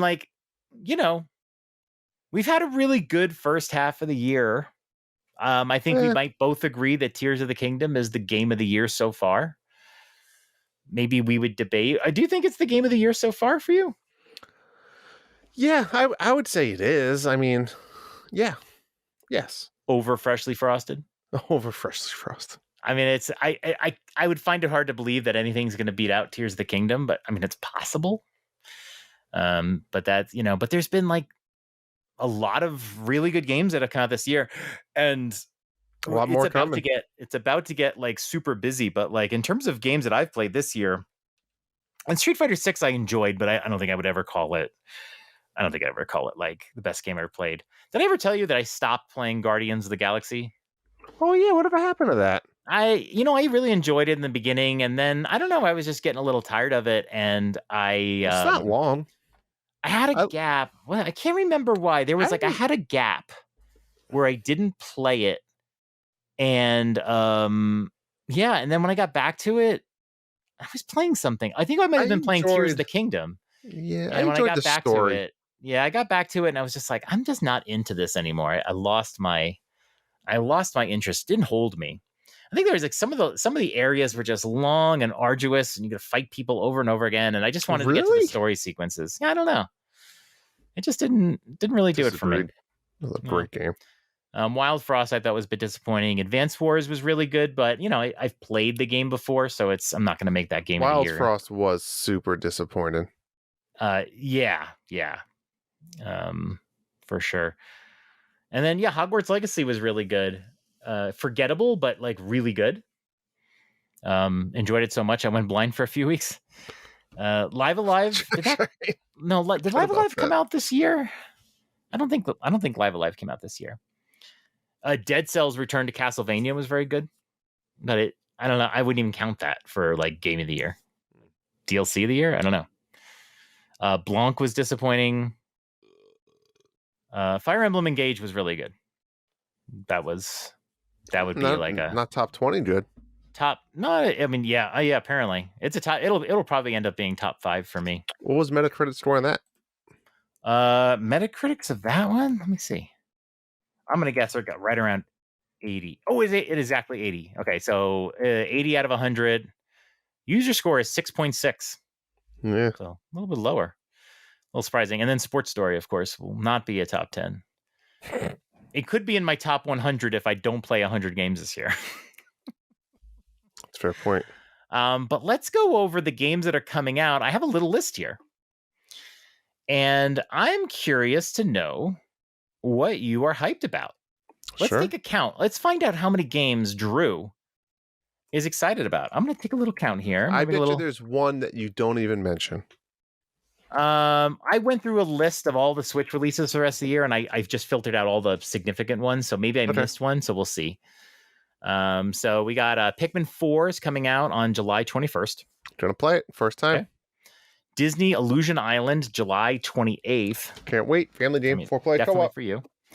WrestleQuest comes out August 8th. Are you interested in that one? Yep. Okay, you are playing it. I mean, that one looks really interesting to me, but I'm not going to play it because there's so much. So many good things about it. Exactly. Yep. Here's one I know you're going to play. Moving Out 2. I will. Yes. Yep. You actually enjoyed the first one. Love it. And I don't even know if this is possible, but the first 5 games on my list, I think are yeses for you. Vampire Survivors, August 17th. Oh, have you changed on this one? I think I have, because I've been playing it on the mobile, and it was addicting and a lot of fun. And I just don't like the roguelite type. It doesn't have a lot of good direction, and when you start looking up into the lore, it's a lot deeper than you thought. And it's like you really need to look stuff up to understand what you're doing, and I don't like that. And remember, that was Loop Hero. Remember Loop Hero? Was like that's how I felt. I loved Loop Hero in the beginning. You did too. Like, oh, this is great. We were cool. Like amazing. We were like, oh my God. It's so different. And then after a while, you're just like, all right, I'm kind of all set. So I think that I could pass on this. Okay. All right. I'm gonna take your. Did I give you an X? No, I was really excited for it though before. Okay. So you have 4 games. I'm at 1. I'm only interested in Pikmin 4. Okay. We are buying Disney Illusion Island, but I'm just getting that for Michelle. I'm not going to. Okay. All right. Blasphemous 2, August 24th. Not even sure I know what that is. All right. It's a Metroidvania. I played the first one, and it was good. I'm out. I'm not in for the second one. Sea of Stars, August 29th. Yes, I have the demo downloaded. I still need to try it, but I'd say, yeah, I'm more in than out right now. Okay. I'm going to play it. Maybe not day 1, but that's how I feel. I'm going to get to it. Yeah. Mortal Kombat 1. This is coming out on Switch, so it counts. Is. Mortal Kombat 1. You know what this would be? If this was a Luna game, maybe I'd try it. Probably not going to be a Luna game. Doesn't sound like it's coming out on Luna. Who makes that? Konami? No. Claim. Yeah. I was actually interested in this. I think the trailer looks great. The only reason that I won't play it is because I played Street Fighter 6 this year. There'll be DLC. I don't have room in my life for 2 fighting games. I've committed to Street Fighter 6. I'm done. But it looks great. Mortal Kombat 1 looks great. Miniko's Night Market. No. Same. This one I need help on. September 28th. Miniko's Night Market, by the way, is September 26th. In the list, it said Disney Speedstorm, September 28th. Is that just an error, or is there like an official release? That's when it becomes free to play. Oh, okay. All right. That makes sense. I believe that's free to play at that date. You had to pay for it. I did have to pay for it. Yep. Why pay if you can get the cow for free?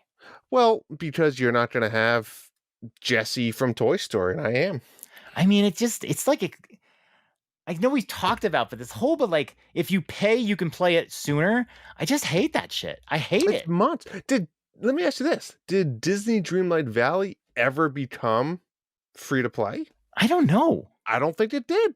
That's my point. So what if you waited for that game? That game has already come and gone, and it's been like over a year. It's crazy. I don't think that's ever became. I could be wrong. I could be wrong on that one. Maybe we should be checking on that. But maybe. But like, yeah, I hate it. Did we talk about this? But like Starfield comes out like September 6th or something like that. And it's free on Game Pass, right? That's the big thing with Game Pass. Day one games, day one. And they're giving it away. And I don't think it's a great business strategy to do it, but that's what they're doing. But if you buy the deluxe edition, you can play it like 3 or 4 days early. And you know the kind of people that play these games, they're not waiting. They want to get started minute number 1 and play for 24 hours straight. So all these people that were like, oh, I'll play it for free. You're not. Now you're buying it. It's just like Disney Dreamlight Valley is not free to play yet. It's the cheapest version is $30. And the first sentence of this article says Disney Dreamlight Valley is one of the most popular life simulation titles on the market, and game continues to average. You ready for this? Continues to average nearly how many players per day, John? What's your guess? 7. 2,000. That can't be good, right? That's 2,000 doesn't seem like, wait. That seems very low. No, that can't be right. I'm sure more than 2,000 people are playing, yeah. I'm just telling you what this website That is lame, though. It was supposed to be free to play. It says it will in 2023. They've had several updates. This game came out in like 2022. They had Encanto update in February, Lion King in April, summer they had, I don't know who that is, and they have more coming too. This is bullshit, though. They've had a bunch of free updates, but it's not free to play. That's such bullshit. It's total bullshit. All right. Okay. October 3rd, Disgaea 7 comes out. I know you're a no. Nope. I'm probably no. I'm always curious about Disgaea, but nah. October 6th, Detective Pikachu returns. I'm going to say I'm a hard pass, but I could be convinced. But probably passing. Surprising. Okay. I did play the first one on 3DS. I'm not interested in this. I think I'd rather pick up Arceus and play that instead of, you know what I'm saying? Because I never played that. I mean, they're totally different games. It's not. But that's my point. If I'm going to play Pokemon, though, I can't commit to I know it's different. It's different. I know. Hot Wheels Unleashed 2 Turbocharged comes out October 19th. Probably comes to Luna. I'm out. Super Mario Brothers Wonder. Yes. I assume we're both go on that one. That is October 20th. Man, I can't wait till it's cold weather and we got Mario Wonder and the holidays. Fall. Love it. Hockey season. Well, that's another story for another day. Yeah. We know. So we had a new boss and I had to make a decision by this past Friday. And what happened? I talked to him on the phone. Oh my God. It's up in the air still. Let's just say I'm not officially retired. I've told you you're not going to retire. We'll see. We got an update on that one. Metal Gear Solid Collection Volume 1, October 24th. No. I'm a maybe, but I'm not going to give myself a point for this, but I might be interested. Okay. WarioWare Move It. I forgot about that. Yes. November 3rd. Yes. All right. I'm in as well. Hogwarts Legacy, November 14th. Are you getting in on this one on the Switch? This is the Switch release. I think I'm out. I just I'd have to see what else I'm playing, but I think I'm out. Maybe I'm Amy will want to surprised. play. Yeah, you guys I thought you would be excited about. Maybe I'll buy it physical for Amy. If she likes it, maybe I'll play. I'm not going to give you a point for it, though.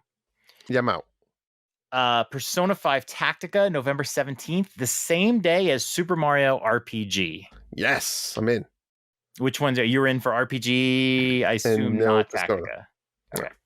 I'm in for both.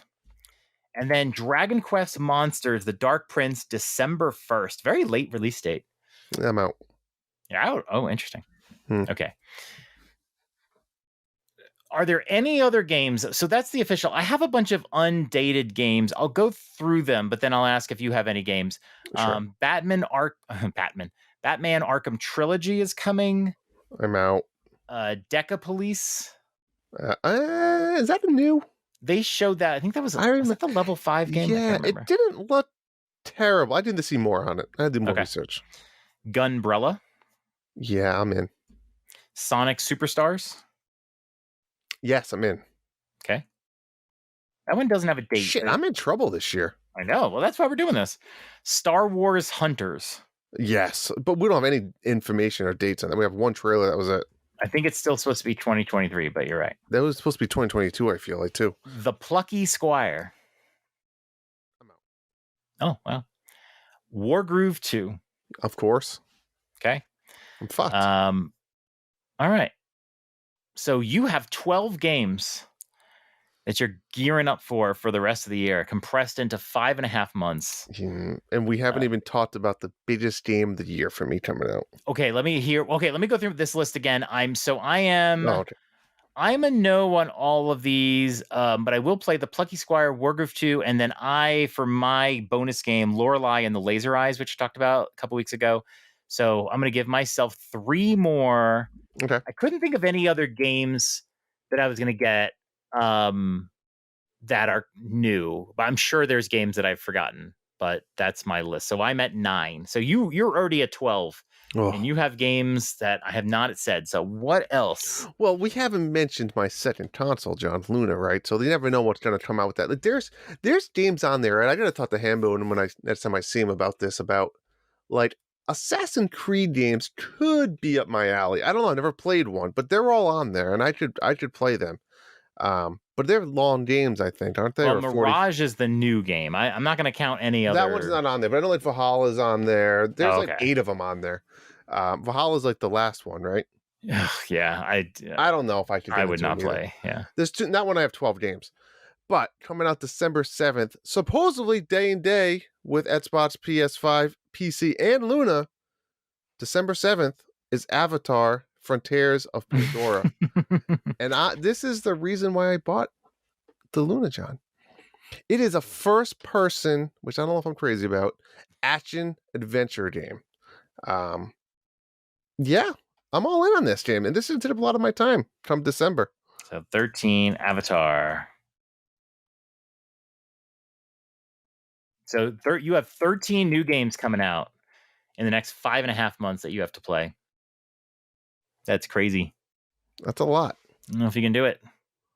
Well, some of them are family games, like for example, Mickey's Illusion. I'll be playing that only with the family, and I imagine that won't be very long either. Just feels like who knows with the kids. Shorter. Yeah, I don't know. Never mind, I had to keep up with Speedstorm. Yep. Right, I keep up my Luna. Yeah, you're gonna drop off. You're gonna drop off. You're gonna drop off of that. I think I'll drop off if there's other games to play. I agree. Yeah. All right. It also depends on the season. If that season is like, what could possibly be the season that you'd not be interested in it? Like, what is it? Is there some like shit Twist Disney IP? The Aristocats, like the Aristocats. Like I'm out. No, them dead. Yeah, those are dead. I need if it's like Peter Pan, then I'm fucked. Yeah, no, it's not going to be Peter Pan. Well, there is a new movie coming out, right? That already came out. A show 4 months ago. All right. Peter and Wendy. I'm ending at 10 because I added Oxenfree 2, which just came out to my list. So yeah, you're gonna have a busier rest of the year than I am, I guess. All right. All right.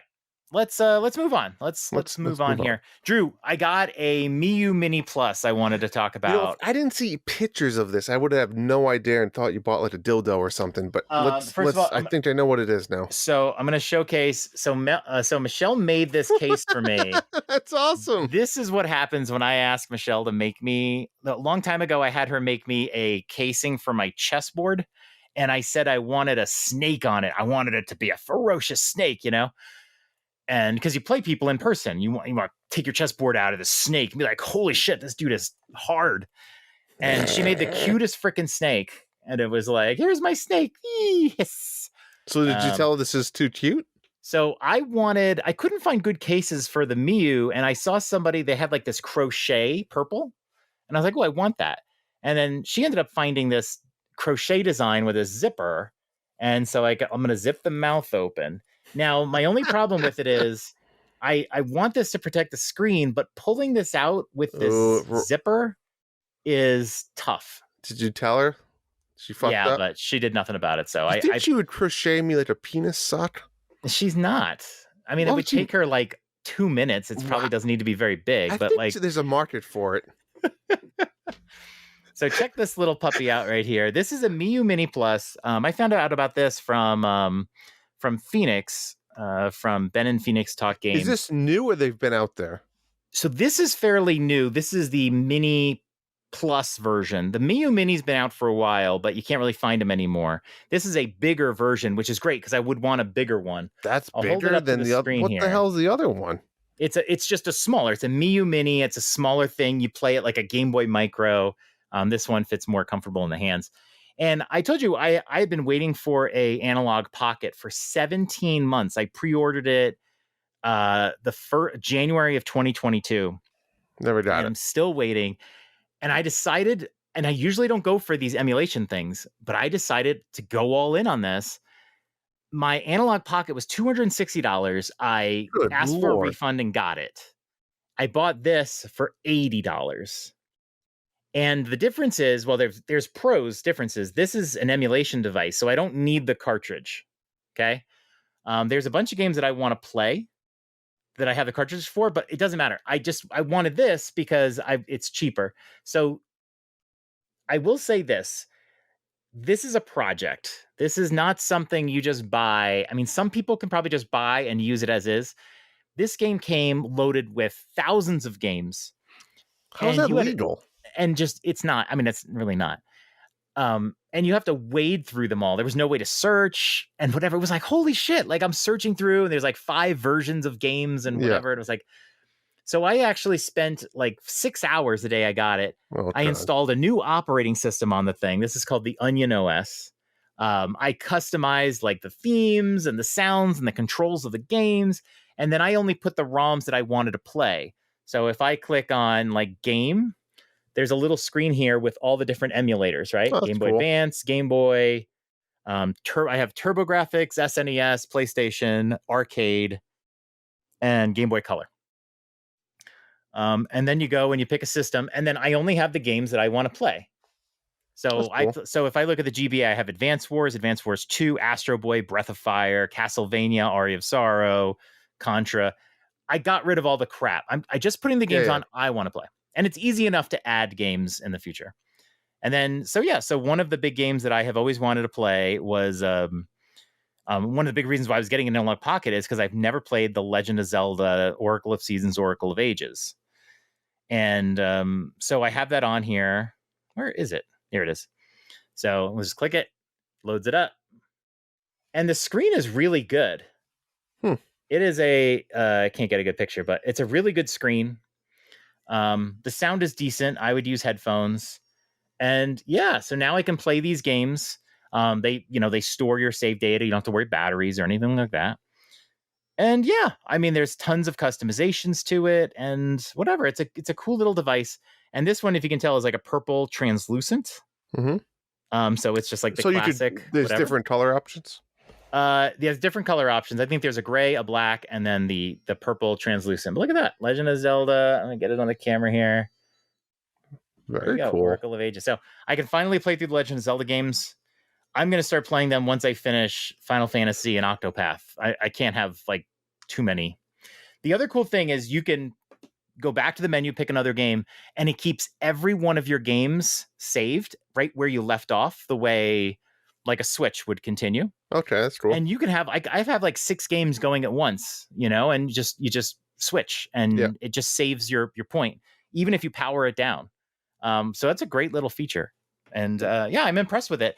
One game I have on there is the best game I've never played, is Castlevania Symphony of the Night. I have the PlayStation emulator on there just for that one game. Huh. So I might be playing that. We'll see. Huh. But it's really cool. It's like $80. You can order them at anywhere. I got mine from a particular site that was linked from a video that I watched, and it came in a box.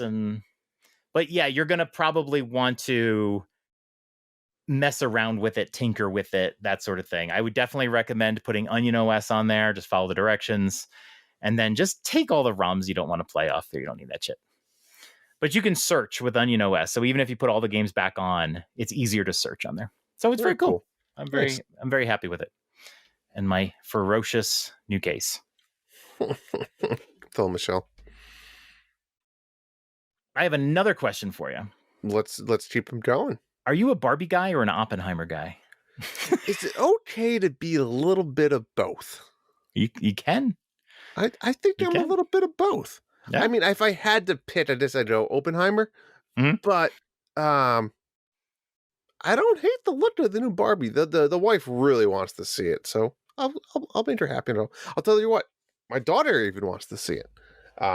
What's the rating on it? Because I'm not sure. I think it's at a PG. No, I mean it looks like one of those movies that's gonna be full of adult jokes in it. It's PG-13.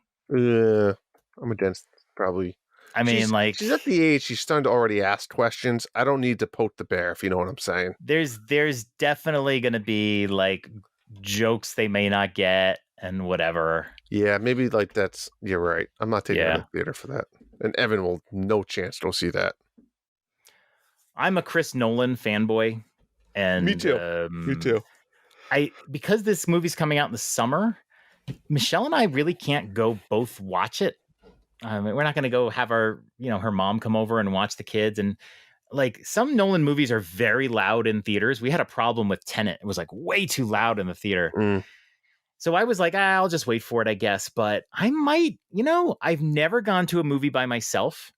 Oh, I might take some time off. It's a 3-hour movie. Yeah. I might take some time off on the 21st and go to the theater and just watch this by myself. Get a big tub of popcorn, big drink. If I go to the movie by myself, have you ever done that? I have. King Kong. If you need to go to the bathroom, what do? Do you just like leave your food there and? Yeah, you're fine. Nobody touches it. Okay. Comes out in a suite. And I imagine the crowd won't be crowded if you go during the day.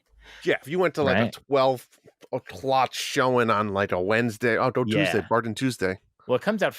I think it's a Friday because that's the same day. Yeah, you got to wait till like Tuesday to go.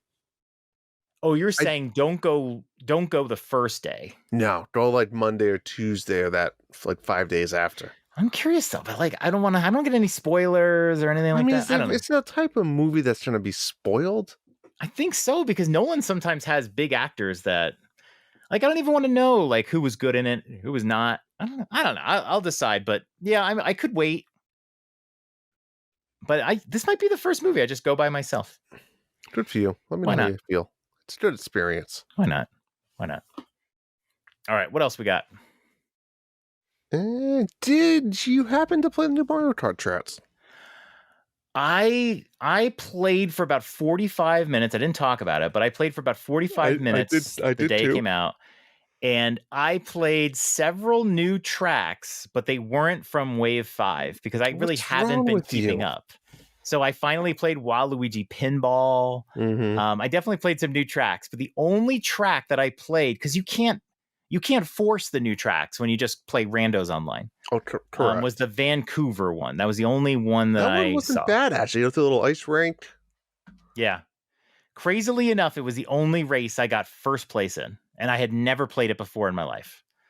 So I was pretty impressed. I do find that some of the ones that are made for the mobile, I don't know how well they convert over as far as like the controls go. Mm-hmm. Do you know what I'm saying? They're not made for the Switch. They're made for swiping on a screen. So it's like, I think some of like the turns, for example, are very tight if you're playing with like some of the bigger characters that don't have as well handling. Yeah. If that does that make sense? Like, I think it does. And a lot of the new levels they're always based on a real city. And you always end up in this like circle where I think the turns change. So you end up in this like roundabout and then you make other turn. Yeah. They have this like similar feel to them. And I don't like that because I agree regular with Mario you. Kart levels are not like that. And I love that they're bringing those tracks in. I wish they would almost bring in the tracks from the arcade versions of the Mario Kart. You know, like there's some really good, actually, when I was on vacation, we played some. There's some really cool tracks from there, but we've never seen any of them, which I think is odd. But we see them from the mobile game.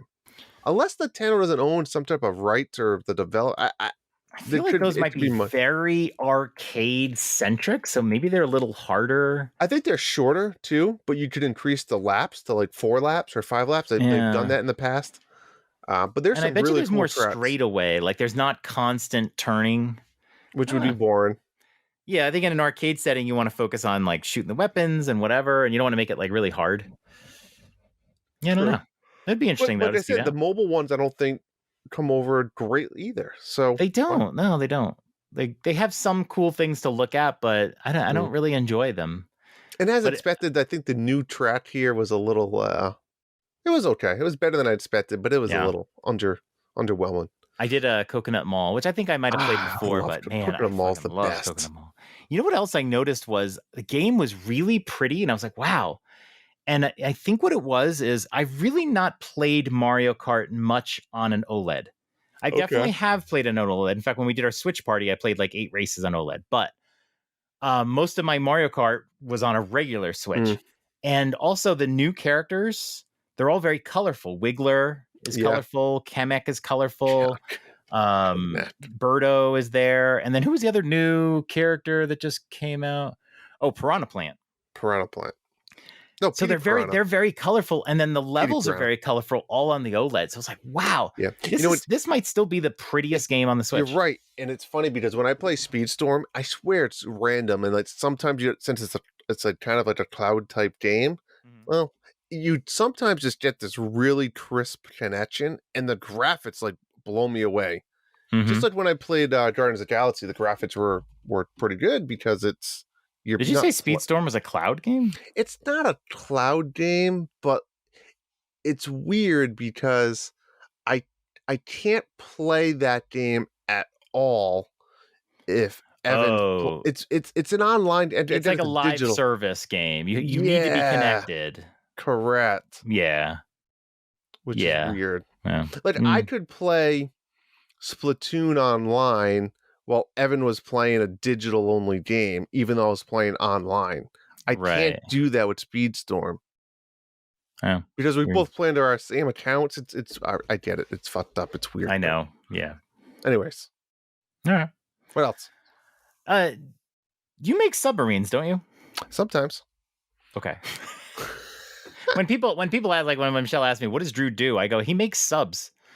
And she's like, he works at a Subway, and I'm like, no, he makes like submarines for the Navy.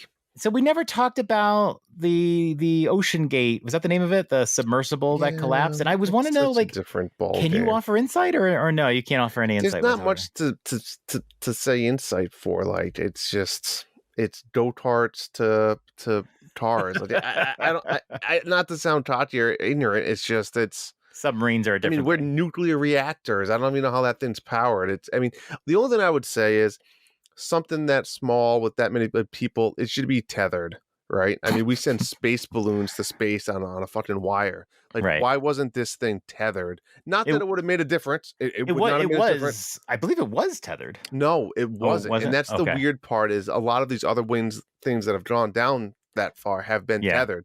Right. And if it was tethered, we would have at least probably known earlier. We wouldn't have, I don't want to say wasted because people's lives are at stake, but you wouldn't have had the Coast Guard and all these other operations trying to find these people. Right, because they could just pull it. we probably would have known that it imploded.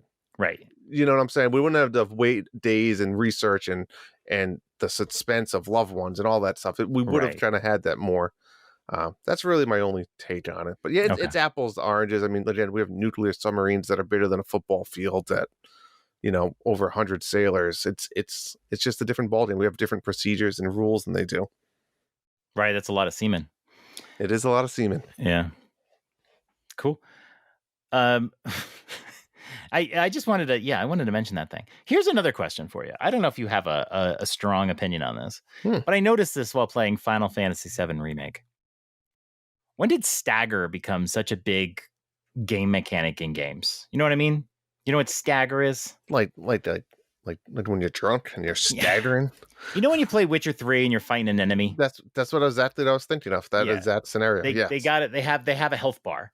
And you hit them, and the health bar goes down a little bit. And if they're a tough enemy, their health bar goes a little bit. And if they're a weak enemy, the health bar goes all the way. So I know what you're saying. Stagger prevents you from just hacking and slashing the guy. Somewhat. So you stagger is usually like a second meter, and their health bar sometimes doesn't move or moves a little bit or whatever. But then if you raise the stagger completely on the enemy, then they become more like your attacks hit for twice the power. And they do this in Final Fantasy VII Remake. And so some enemies, they say you're not supposed, if you have to stagger them before you can be effective in hitting them. So they won't even take damage. And then other enemies, you can just tell if you're hitting them, their health meter is very little, but their staggers are going up. You try to get their stagger, and then you can hit them. And they have this mechanic. It's obviously Octopath has the whole break system where you hit an enemy and you'll take some health, but if you break them, you'll hit all your hits will be critical on them. And I just feel like we see this stagger in so many games. When did this become the dominant mechanic? And why can't we just have a health bar? What was wrong with one health bar? Was it too simple? Why do we have to do this? I think it's a way to mitigate someone from just beating the shit out of a boss quickly, right? Right. We've seen health bars that cap at 50%, so it can go to a cutscene.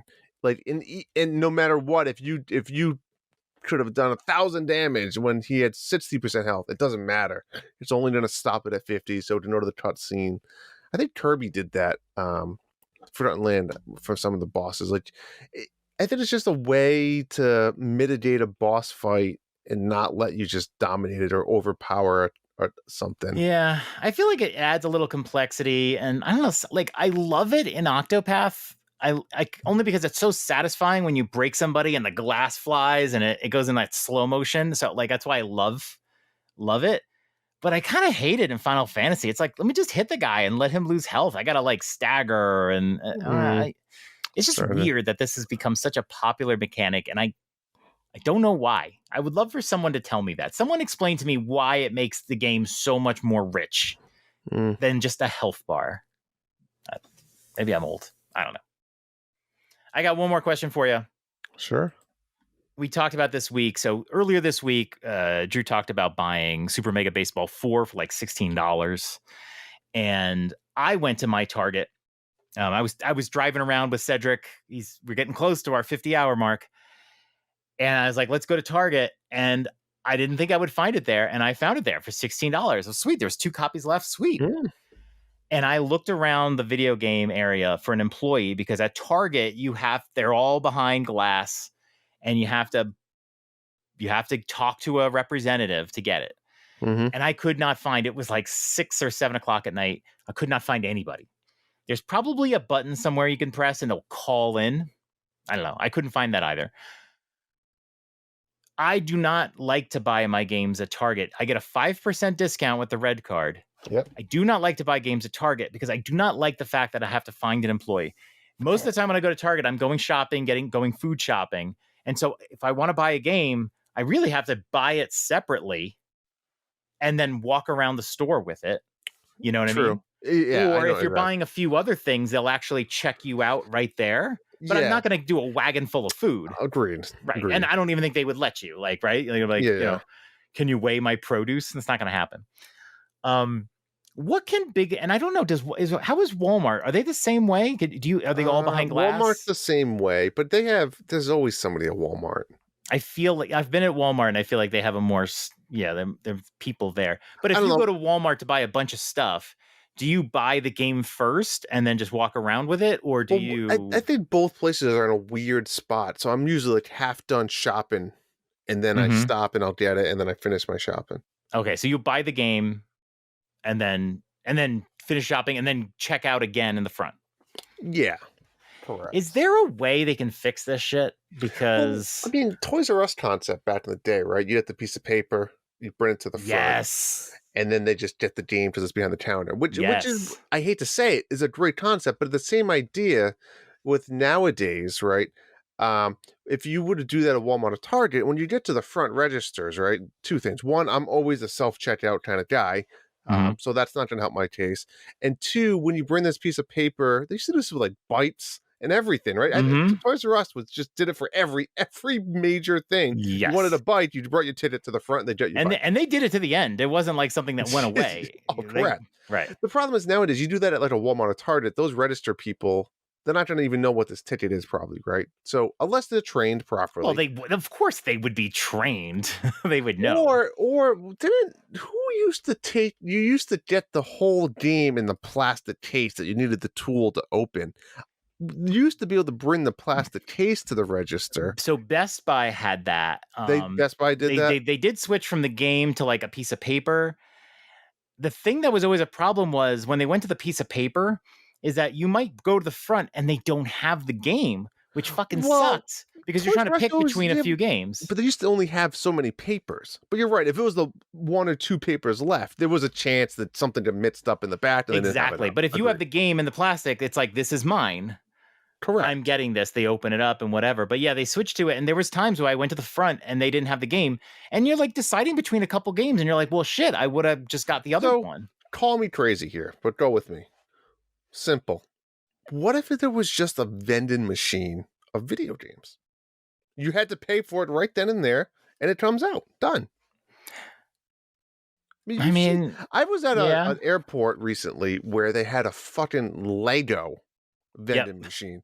Boxes of like $150 Legos vending machine. I don't understand that. What are you going to do? Put it on the plane and play? But why not do this for video games in Target? You don't limit your employee. Yeah. How many games could you put in a vending machine? I mean, I think you do like 100. Do you think it'd be like a digital display? You scroll through them and you just pick it and then it just pulls it out? Oh, it could do that. That way they could put them in like stat. Then you could do hundreds. That feels like the same. You're still buying it separately, but then at least you don't have to talk to a person. So I think that would be a nice solution. I like that. I like that solution. Maybe if it's digital, you could even play the trailer. Oh, what's this game? You want to see more? But play the trailer. Yeah. I think that's I think we just unless somebody in front of you. Imagine somebody's in front of you and you're just like, fucking pick a game, dude. But I think we just solved a lot of needs of Target, Walmart. I agree. The only thing with Target you can do is you can order it for pickup. I do that with Best Buy all the time. The problem was I could not get the game for $16 online. Really? I had to go to the store. It might have been Circle Week, then you had to be in the store. Yeah, I had to be in the store. So that's why it annoyed me because I couldn't do it. So that was fucking annoying. All right. So they want you to go there and buy other shit, which you probably did. I know, but then there was nobody there to check me out. If you're going to make this system so hard, be there. Fair enough. It wasn't like midnight. They're not, I mean, it was like whatever. All right. We've got some questions from the audience. We got a bunch to go through this week. You're popular though. Ebicel asks, now that you are both philanderers, how can you look at yourselves in the mirror day to day? I mean, I've been able to look at myself in the mirror. I've got a beautiful face. I don't know if anybody's seen it, but a beautiful, gorgeous face. And I will cheat all day and all night. I've been cheating with Final Fantasy VII Remake all day or whatever. But Drew, you have spent literal years calling me a cheater. And here you are on the Luna playing. Are you smarter than a fifth grader? Well, you see, it's not a console, right? It's a streaming service. It's like having a married relationship and then having a side piece on the internet. It's really artificial. It's not really official until you meet them and bring them to your home and then have intercourse. So the way I look at it is I just have an online relationship. Let me clip this for Amy. Hold on 1 second. That's like saying I'm not cheating on you if it's a person, but if it's a hooker, I'm not cheating on you. Yeah, strip club. It's a fine. paid. I went to the strip club. I didn't bring the stripper home. Yeah, that's a good question. Like, why is a stripper not cheating? Oh, I don't know. I mean, I can think of some depends answers, which wife you asked. I mean, right. You asked our wives, they might say differently. But if it's a hooker, it's a service. It's a streaming service. But if you buy the game, you're in trouble. That's right. There's hardware involved. There is. Can you impregnate the person? Strip club? That's not true, because that's not true. If you like sleep with a guy, like, that's cheating, right? That would be like women can't cheat. I don't know. If you slept with a guy tomorrow, do you think Michelle would consider that cheating? If I slept with a guy? Yeah. I'm going to be sleeping with 3 guys in about a month now. I can't wait. Sausage party. I'm pretty sure she would count that as cheating. FSL, I respect your concerns, but you can always look at the menu as long as you don't order. I'm not sure that is relevant here, but Solo something asks, what led Drew to stop playing World of Warcraft and Guild Wars as an alternative to Switch? There's not a day I go by, Solo, without missing those games. Every day. Did you chose the Switch? I can't remember that conversation. Did you choose the Switch? I've always been a Nintendo fan. I think it was more of a time thing. I didn't necessarily choose the Switch over those. I was still playing a little bit of Guild Wars, even when I was married. Right. When I lived in my old house. But it's really not what killed the Radio Star, John. It's what killed Guild Wars was children, unfortunately.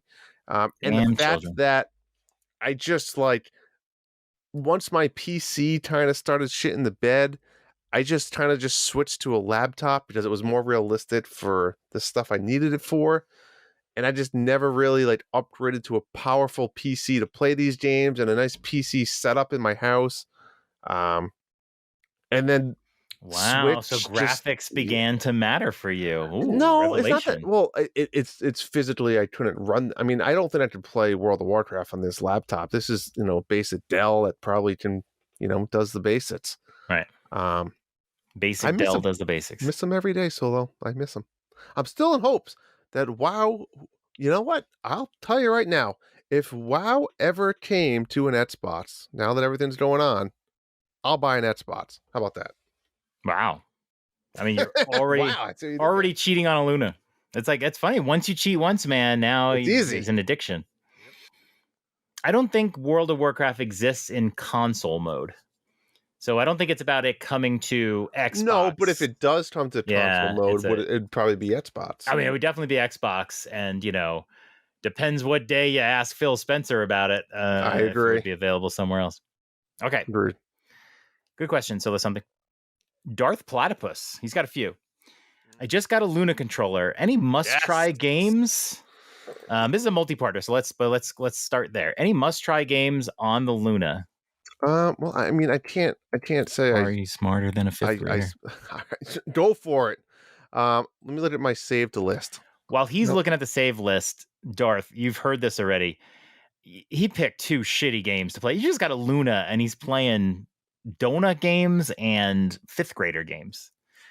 I'm really hoping he plays some real freaking game for next year.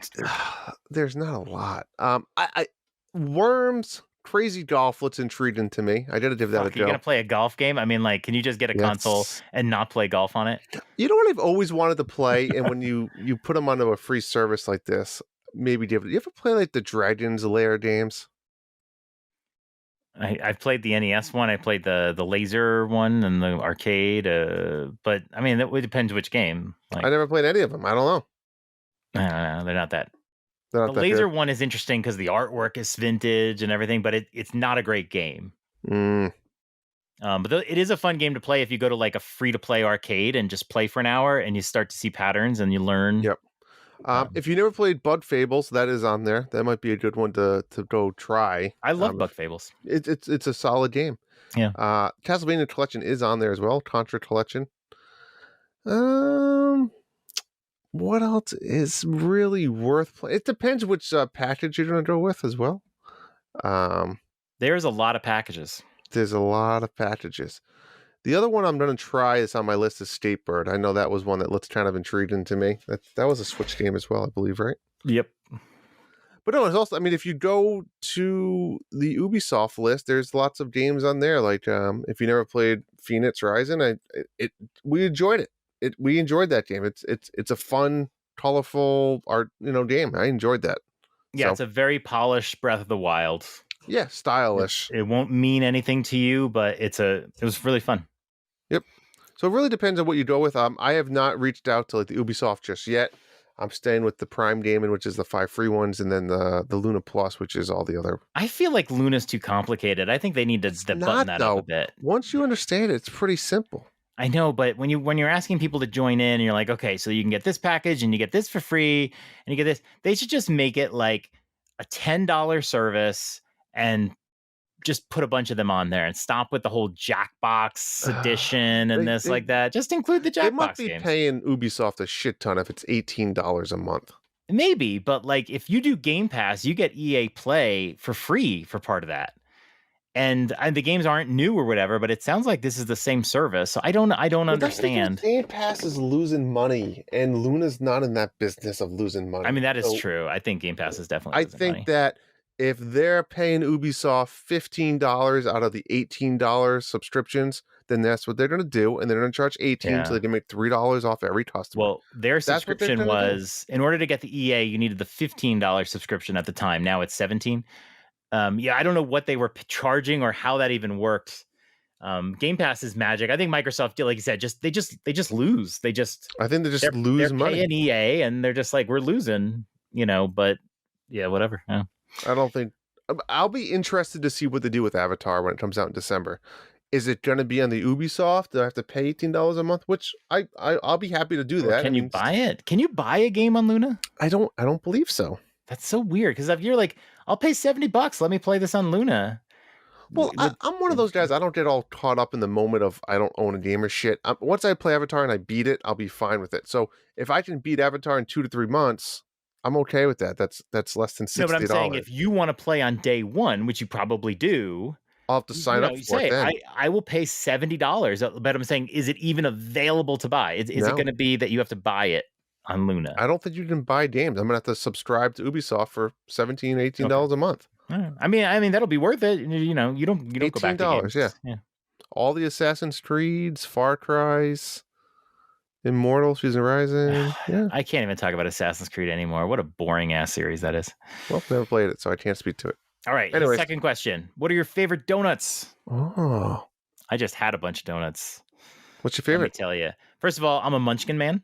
I love me a box of Munchkins. I assume in our gaming weekend next month, Munchkins will be involved, as big a box as possible. Ooh, Munchkins, a nice toffee. I'm in. But when I have to buy a donut at Dunkin' Donuts or any place really, all about the apple fritter. Apple fritter. That's a good fall donut. Like a good, fall is really good. Like a good pumpkin donut or something like that. Yeah. But I see you like chocolate frosted with sprinkles. That's a good go-to. I've actually not recently, many years ago, I went away from the sprinkles. Just too messy in the car. Just straight chocolate frosted. That's true. It is a mess. It's just chocolate frosted. You get the same without the crunch. I also like a really good powdered jelly donut. I never used to, but in my recent years, give me a nice powdered jelly. Jelly classic. That's Michelle's favorite. Yeah. Yeah. That's my go-to. All right. Kuz asked, because he can't use Wikipedia, why is Rhode Island called an island? Yeah, well, if you Wikipedia it, it's because the some guys found it, which is not.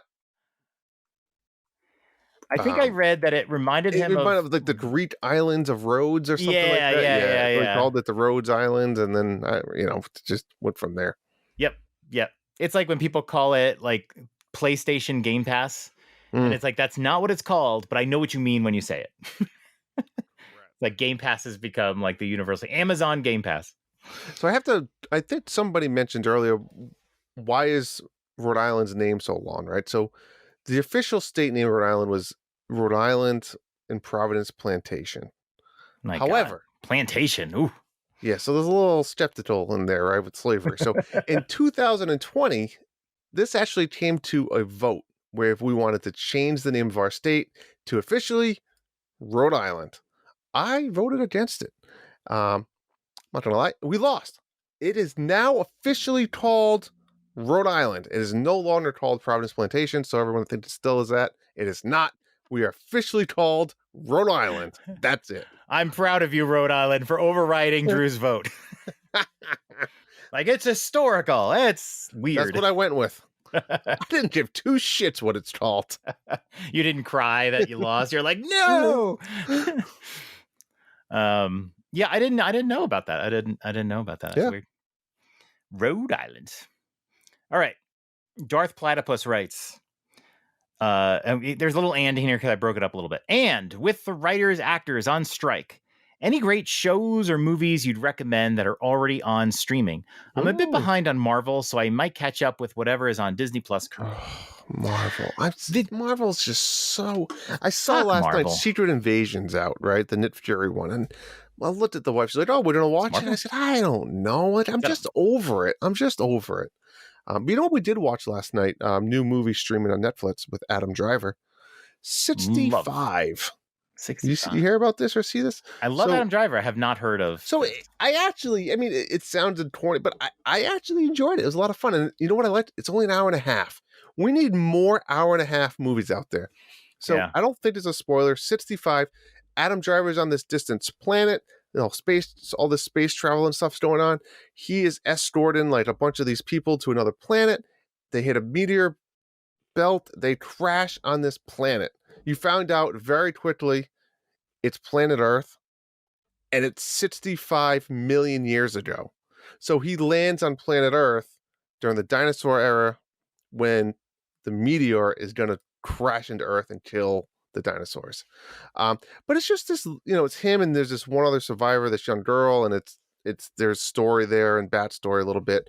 And it's just about him fighting off dinosaurs and getting stuck in caves and on Earth 65 million years ago. I mean, it entertained me. I enjoyed it. It's not winning any awards, but it was fun. Adam Driver is one of those people, no matter what he does, he's just interesting. He plays pretty much Kylo Ren. I mean, he looks exactly the same. He always does. And did you ever see Girls on HBO? Oh, he's great. He's fantastic. He's funny in that show. I love that show. That's the first time I saw him, and I was like, what a weird character. And then he was Kylo. And it's like, holy shit, that's the guy. That's the weird guy that's always in the corner. And then he is one of the best SNL hosts. He's maybe funny. Of all time. When he hosts SNL, it is a treat, man. He is really good. He is funny. He's one of those guys, though, you look at and you're like, how did he become famous? He's ugly. He's like kind of a weird actor. You know what I mean? Yeah, it's like, totally. How is he the new Darth Vader? Like, you think about that for a minute. Like, how is that guy Darth Vader? I know. Of our generation. And he's so good. Nails it. That's funny. So 65. It's on Netflix, hour and a half. Like I said, it's not the best movie you're ever going to see, but it certainly isn't the worst. And it was I'm sure once fun. Michelle finds out, she will watch anything with Adam Driver. It's entertaining. Like I said, Ryan Reynolds. We watched a few other shows. We watched. You ever watched Yellow Jackets? I've heard about that one. Amy I think my really dentist likes is into it. that. I don't know. No, I'm not. It's fine. Isn't it kind of a Western? No. That's Yellowstone. Oh, Yellowstone. Okay. Yellow Jackets is about this high school soccer team that's going to like their state championships, and the plane crashes in the wilderness, and they're trying to survive. And then it's like flash forwards to the survivors and it's lost. How they're it is lost, but it has this other concept and why they're fucked up and whatnot. Okay, it's okay. I'm not in love with it. Wife likes it. I feel like Darth Platypus is like the writers are on strike and they're like, oh my god, what is remaining on streaming? It's like nothing they were working on or anything you would see in the next like 6 months at least. Like, I don't think you need to panic. Speaking of there is going to be a nice little donut hole. The longer this goes, frosted. There's going to be a donut hole like 6 months to a year from now where nothing's going to come out. But yeah, don't worry, we'll have plenty of games to play. But did you start The Witcher? Did you know season 3's out? I'm trying to remember if I actually finished the second season. I had to I had to rewatch the first season before I watched the second season. I know. And I think I got bored during the second season. No, It is you a went back show and that finished it. I know you did. I remember. I can be entertained by The Witcher, but I have never loved The Witcher. I don't think I like the story that they went with. For the third season? I don't know. I haven't started it yet. Oh, okay. But I think and maybe it's me. It's just like too confusing. Just make it about Super the Witcher confusing. killing monsters and going on bounties. Like I don't need all this Yennefer witchcraft shit going on. And I get that's part. It's called The Witcher. I love it. Yennefer, yeah, but like, yeah, it's too much. You ever watch the show Supernatural? That's the way Supernatural started. It was like a monster of the week sort of thing. Yeah. And then they just started to have this longer storyline arc over seasons, and it's like it just like you lose track, and that's it. Well, I agree with you. But we talked about this in the past with Mandalorian. That's why we loved early Mandalorian stuff. Yeah. It was just every episode was a new adventure of him going to a different planet and fighting ice spiders or just going here and doing that. And then eventually just turned into too much of here's Boba Fett and here's Star Luke Wars Skywalker. lore from an animated series in the 90s you didn't watch. Yeah. Exactly. So no, anywho, good question. I've been streaming. We started watching a show called Never Have I Ever. This was something that mentioned on GameScoop, and I heard that they just finished the fourth season, and I found out it's a Mindy Kaling show, and I love Mindy Kaling. You do? So we started watching it, and it's fantastic. It's classic Mindy Kaling. It's an Indian family. It's got a little bit of raunch to it, but it focuses around this high school girl. And I think she's a freshman in high school, and I think every season she progresses through high school. It's not like raunchy, like an R-rated or whatever, but like there's like some lewd jokes and whatever. And it's a girl growing up, and it's hilarious. Her mom is fucking hilarious. It's a great show. I would definitely recommend Never Have I Ever. We're also watching that's on Netflix. Okay. The Crowded Room. Do you watch it? So The Crowded Room is a show on Apple TV. You get a new episode every week. It's not like an old show. It's going, and it stars Tom Holland. That's how we ended up watching it. Yeah, and he plays a. I won't talk about it because it's in progress. But it stars Tom Holland. He does a great acting job. It's interesting, and Amanda Seyfried, which is interesting because I finally watched Mean Girls this week for the first time in my life. How have I not watched Mean Girls before? Classic. It's an SNL movie, for God's sakes. So much fun. I love seeing all the SNL actors. Lorne Michaels movie. Absolutely fantastic. Tina Fey, man, she is an American institution. Unbelievable. But what I've really been watching is Muscles and Mayhem, the American Gladiators documentary on Netflix. Fantastic. That was the first episode. Yeah. I mean, I grew up on American Gladiators like 1990. Yeah, so I was 14. Too. I mean, I am the target demographic.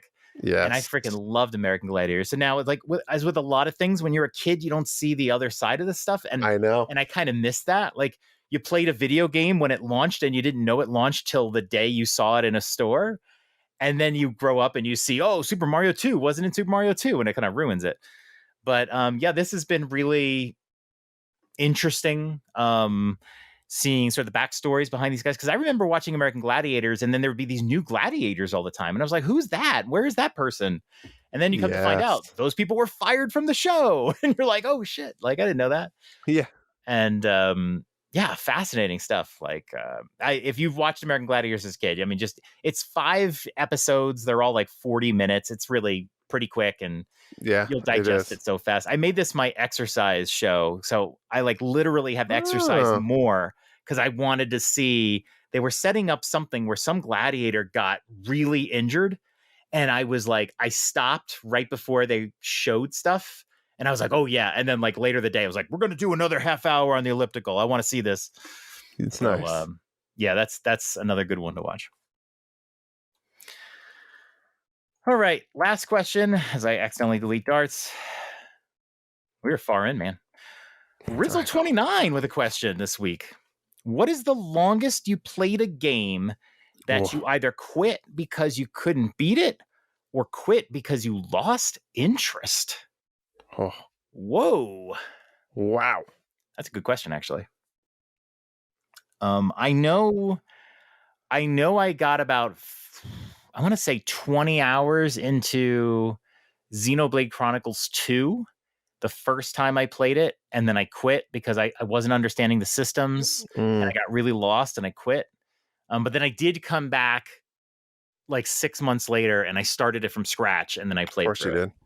Well, it's funny you say that because I think my game is Xenoblade Chronicles X on the Wii U.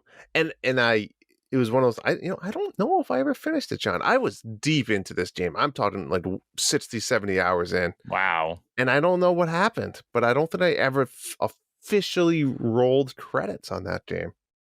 And I enjoyed that one. It was different than the other ones. You just something come up or I don't remember. Wii U days. I was young. Probably too busy doing other shit. You kind of get that thing where when you've invested so much time in a game, you know, there's like that catch, like you're like, I've invested all this time, but I'm miserable. So should I keep being miserable because I invested that time, or are you just making the time investment worse till you inevitably finally quit? Like, or do you just cut bait as soon as possible? Agreed. Yeah, that's a good question though. I actually, one of them for you would be The Witcher 3. No, I'd purposely quit that one. What was the question? You quit because you couldn't beat it, or quit because you lost interest? I mean, that's neither. Both. I quit that game because I beat it in my eyes. I love that game. But you're right, I never beat it. You're right.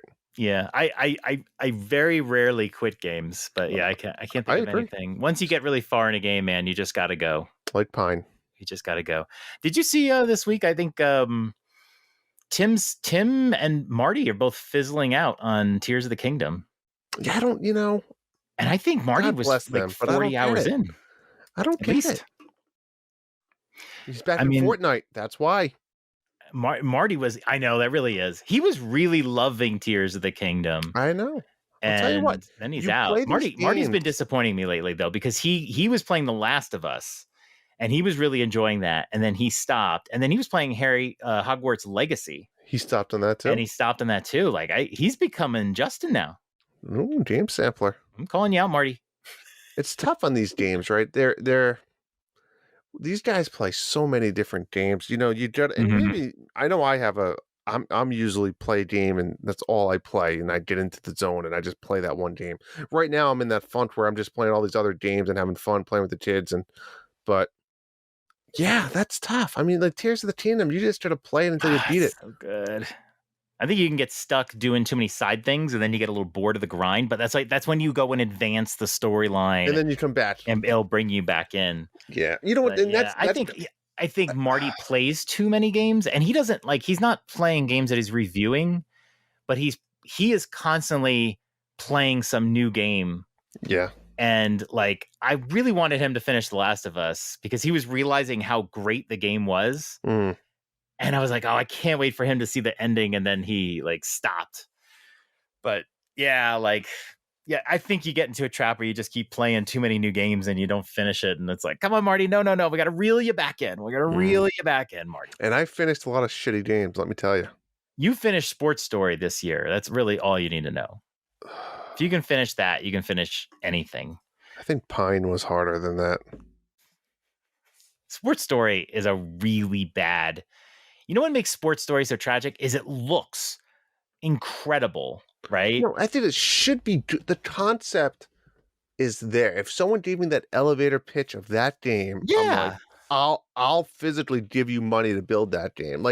Yes. Well, not even just the concept and the graphics, but the fact that it came from Golf Story, which we knew was good. How was Sports Story so bad? We can't go down this game, guys. We cannot go down this rabbit hole. Horrendously bad. And if you look at a trailer, you'd be like, how is this game bad? You did it too. How can this game be bad? You can't mess it up. Oh, yeah. It's bad. I'm sure they fixed a lot of the bugs, I think, but can we confirm that? I don't know if I can confirm it, but even like I said, even if they fixed every bug, it's still not a good game. It'll be better. Agreed. Yeah, it's still not a good game. The missions and quests. All right, I'm not getting back into it. Go listen to that episode. We'll do a special all about it. We'll do a Sports Story follow-up special. All right, Drew. I think that's a wrap. This is a long episode. How did we get this long? We had barely nothing to talk about. I haven't really even yawned until now, though. That's why. Usually I'll yawn early to get things going. It's like a dick where you have a ton of pubic hair. You don't realize how long it is until you really get in there. Oh, I thought you were going to say until you compare it to someone else's. But anyways, John, what do we have coming up the next few weeks? We should, when girls do a sleepover and they do their hair, we should manscape each other. Oh my. Your dick burns, sideburns a little long there. Oh, wait, Hambone just wrote and said he canceled his flight. Oh, no, kidding. What do we have coming up over the next couple weeks? We've got some good games. This is a good list. Pikmin 4, July 21st. I'm hyped. There is no way I'm going to finish Octopath 2 in time. I have no idea what I'm going to do. I'm just going to have to play them both at the same time. 2 girls at the same time. July 21st is also Barbie and Oppenheimer Day. Also not cheating if you're at the strip club. So 2 great movies. One is an epic all-time meme movie. One a Chris Nolan joint. And Pikmin 4 all in the same day. Crazy. So wait, are you seeing Barbie? Did you agree to this? I'm gonna wait for streaming. I'm not gonna watch it in theaters. But I want to go see Oppenheimer in the theater. And then July 28th, Disney Illusion Island comes out. Should be it looks like it'll be good. It's not my kind of game, but it looks like it'll be good. Yeah, good family fun. And little does my family know, but we're gonna play a little bit more of Keep Talking and Nobody Explodes tomorrow. Nice. Very nice. Much to their wails and screams. All right, that was good. It was. That's all we got. We'll be back next week. I don't know what we'll talk about or whatever, but we'll try to get more details about our little get-together. And and then 2 weeks left on Monthly Mayhem. So get your submissions in. You can find the rules on the Monthly Mayhem channel on the Discord. You have to be a Patreon subscriber or I guess a Twitch subscriber to Nintendo Dads. Jump in the Discord, play some shitty ass game on stream and talk about it. That's all I gotta say. Good night. Night, dads. The Dads After Dark show is part of the Nintendo Dads family of podcasts. You can subscribe to us anywhere podcasts are available, including Google, Overcasts, and whatever. If you're using Apple Podcasts, don't forget to leave us a 5-star review. You know you want to. Be sure to join us on the Nintendo Dads Discord in our Dads After Dark channels for some naughty after dark talk. Leave us a voicemail with Spotify for podcasters and we'll play it on our next show. Check our podcast description for the link. Follow us on Threads or TikTok at NDadsAfterDark. Say hello, won't you? A big thank you to Family Jewels for our show's music. That's all for tonight. Good night, you sexy dads. Sweet dreams.